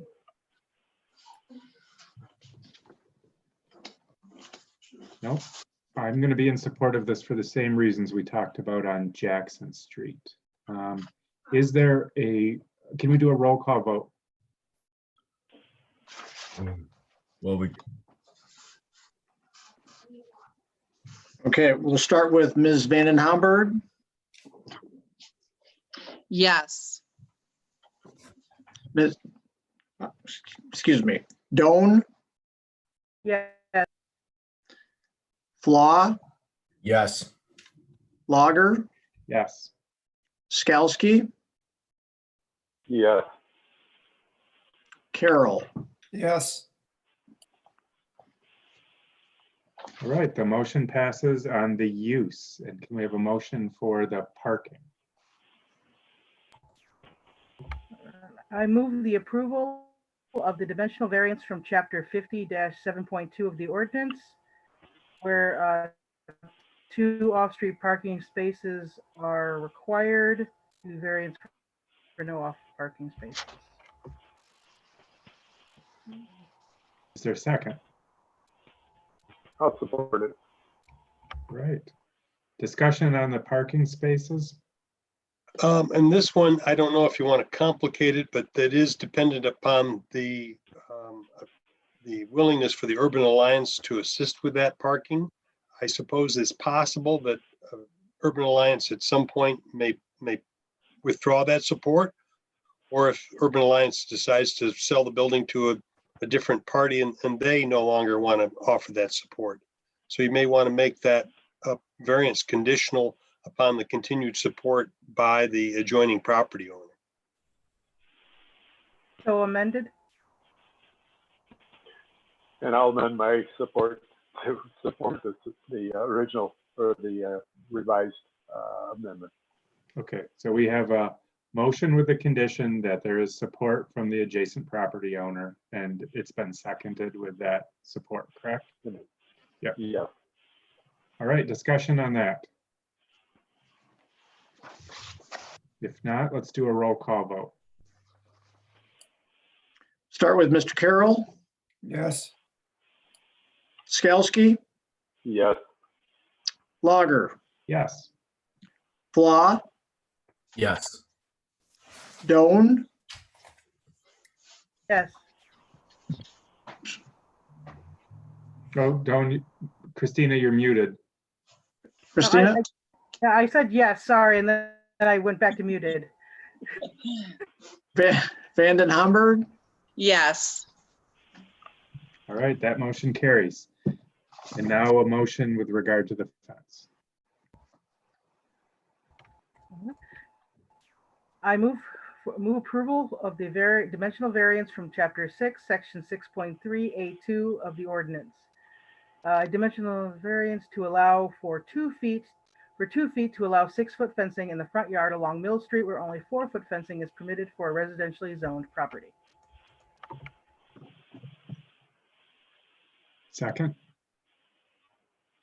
I'll support it again. All right. Discussion with regard to the fence. I'll make a quick comment. The previous one was on a corner, so potentially there could be some safety issues related to the fact that the intersection would potentially be restricted or blind from that angle. This one is more of a mid-block location, so I supported the previous one. I will again be supporting this one.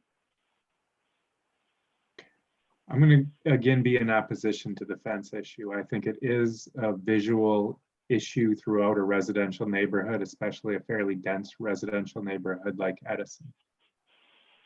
Mr. Chair, if I may, the curb cut is shortly after this property that goes into the Urban Alliance property off of Mill Street, just for reference. All right. Thanks. If there are no other comments or discussion on that, let's have a roll call vote.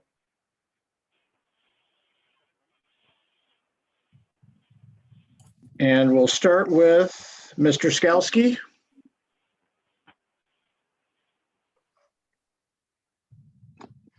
Well, based on your previous comment just a minute ago, I will now vote no. Carol, No. Vanden Hamburg, No.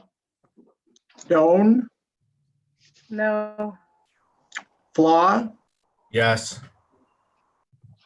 Lager. No. That motion does not pass. All right. We've got one more parcel.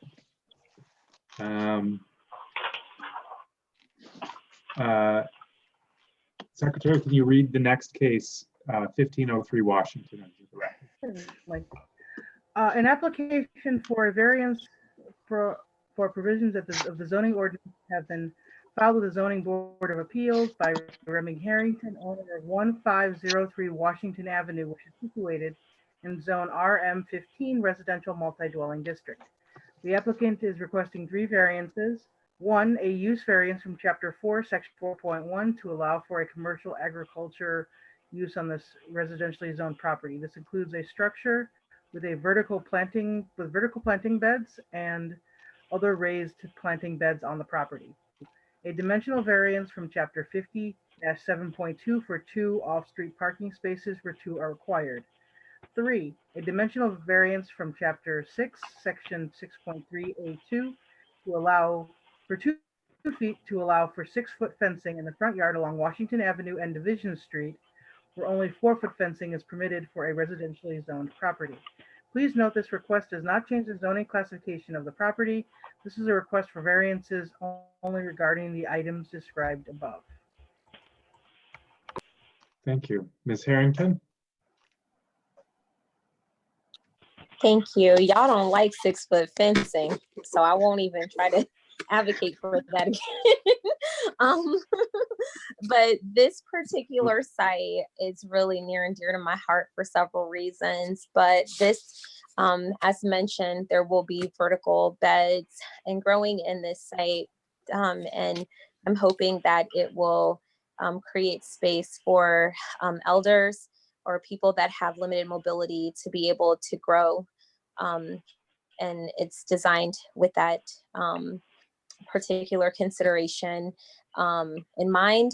And it's a micro nursery, a neighborhood micro nursery where people can rent beds. I'm hoping to create a partnership, a strategic partnership with AARP, and to also to be specific about the people that live right on Washington and in that area right there from Cameron all the way coming down Washington and the street, the street that we're on. I just feel that the space will be a game changer. I have relationships with families on that street and have had them for many years. Again, I would like to create space. Like I said, it's a neighborhood micro nursery, and those beds there will be rented out to people for a very nominal fee. And that is that. One other major component of that, all of the different areas that we're growing in, we're participating, we're hoping to, leverage regenerative agricultural practices as mentioned before. But this space, we're hoping can have an urban orchard, and I put that in the site plan. And so a lot of tree planting and bush planting, and that's what that space is designated for.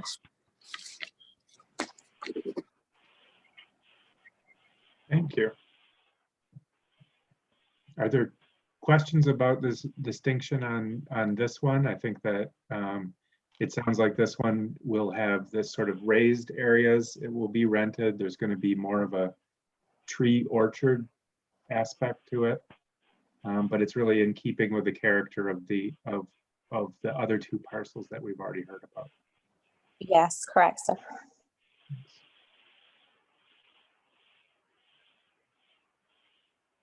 If there are no questions from us, Mr. Eldridge, are there staff comments specific to this one before we move into the public comments? As far as staff comments go, so yeah, so my conversations with Ms. Harrington, were down those lines of this being, I guess, for a better term, marketed to residents in the area, so that it would be anticipated that there would be folks that would be within walking distance that would be coming to this site to tend to these beds. The structure that's proposed for the site with the arbor on top, it's showing at 12 by 24. Obviously, this will go through site plan review just like the other sites are. But that's, with those vertical planting beds attached to the walls of that structure, it'll put those planting beds at different heights for folks that, may have this, the inability to, be down at the ground level trying to tend to plants. So, yeah, so I think that's an interesting approach. I like the way it's being marketed to the neighborhood, and, that helps, staff's comfort with, the fact that there isn't going to be any parking spaces on this site. This definitely is a lower traffic site than the, corner of Mills and Stockbridge, which is near the 1316 Mills, and of course the other site on Jackson Street. So, there is on-street parking, at least temporarily during the daytime, around this particular property on Washington. And if most of the residents are walking, then that further alleviates any parking issues. Again, it's a corner lot where staff is not supportive of the fencing. We obviously like the idea of the urban orchard. The tree plantings will be on the side closest to the neighboring house. So, that is a plus. Unfortunately, we didn't get any public feedback from the neighbor that lives in that home.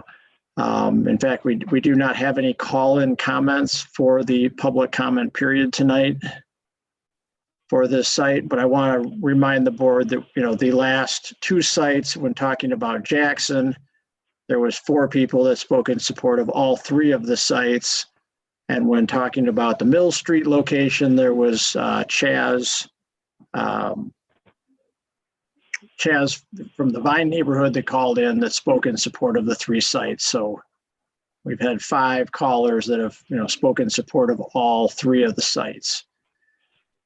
And those are my comments. Thank you. Thank you. And as there's no public comments, as Mr. Eldridge said on that, can we have a motion of the finding of fact? And I think that's you, Mr. Flaw.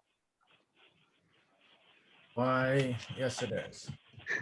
I move that the finding of fact located at 1503 Washington Avenue shall include all information, including in the notice of public hearing, April 29th, 2020. 87 notices of public hearing were sent out and 0 responses were received and are part of the record. The public hearing was held before a board and a public committee, and public comments were accepted. In addition to the information and documents contained in the agenda packet staff provided for this request, the Zoning Board of Appeals received additional documents in the requests,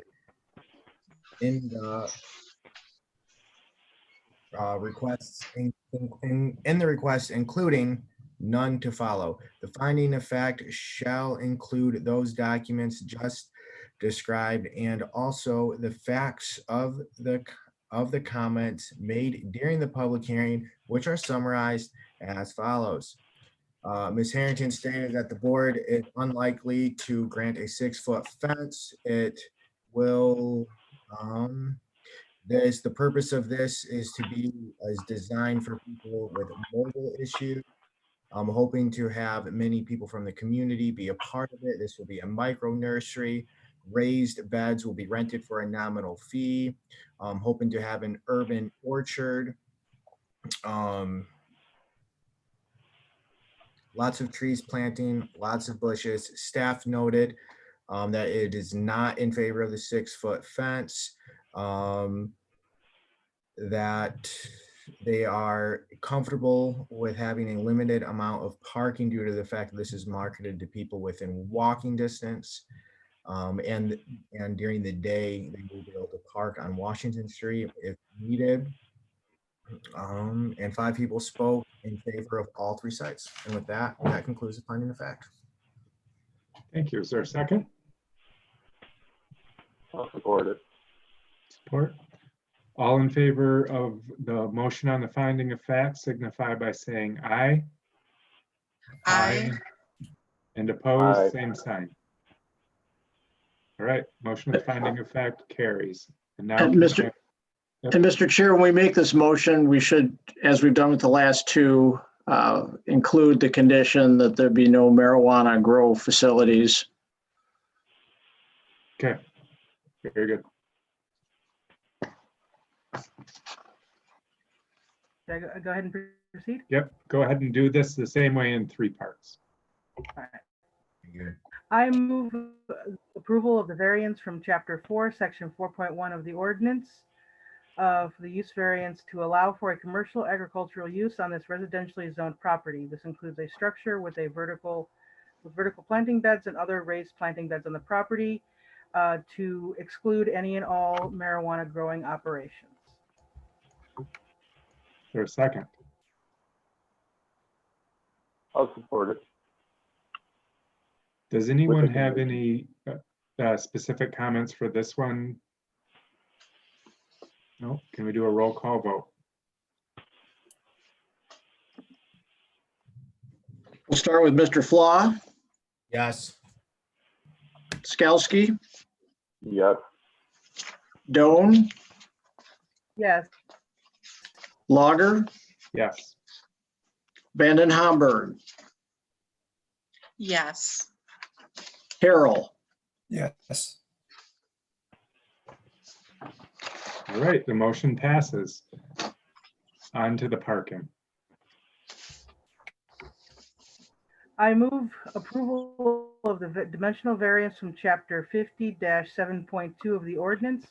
A dimensional variance for two off-street parking spaces where 2 are required. Is there a second? I'll support it again. I second. All right, a couple seconds. Let's do a roll call vote on this.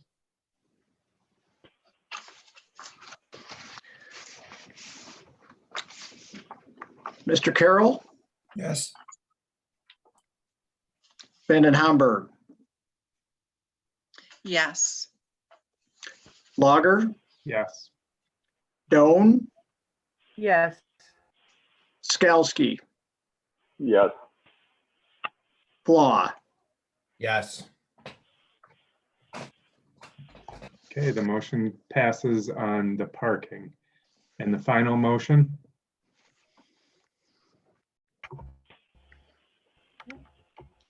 I move approval of the dimensional variance from Chapter 6, Section 6.3A2 of the ordinance. A dimensional variance for 2 feet to allow 6-foot fencing in the front yard along Washington Avenue and Division Street where only 4-foot fencing is permitted for a residentially zoned property. Is there a second? A second. All right.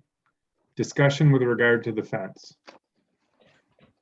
I'm in favor of having the 6-foot fence because I haven't seen any opposition from the community neighbors, and also this is a non-conforming.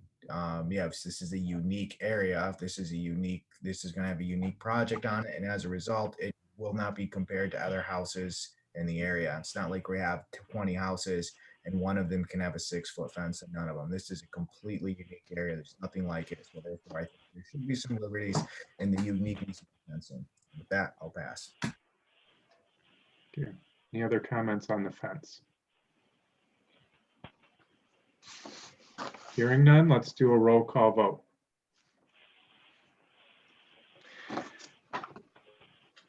We'll start with Ms. Vanden Hamburg, No. Carol, Yes. Flaw, Yes. Skalsky, Yes. Doan, Yes. Lager. No. This motion passes.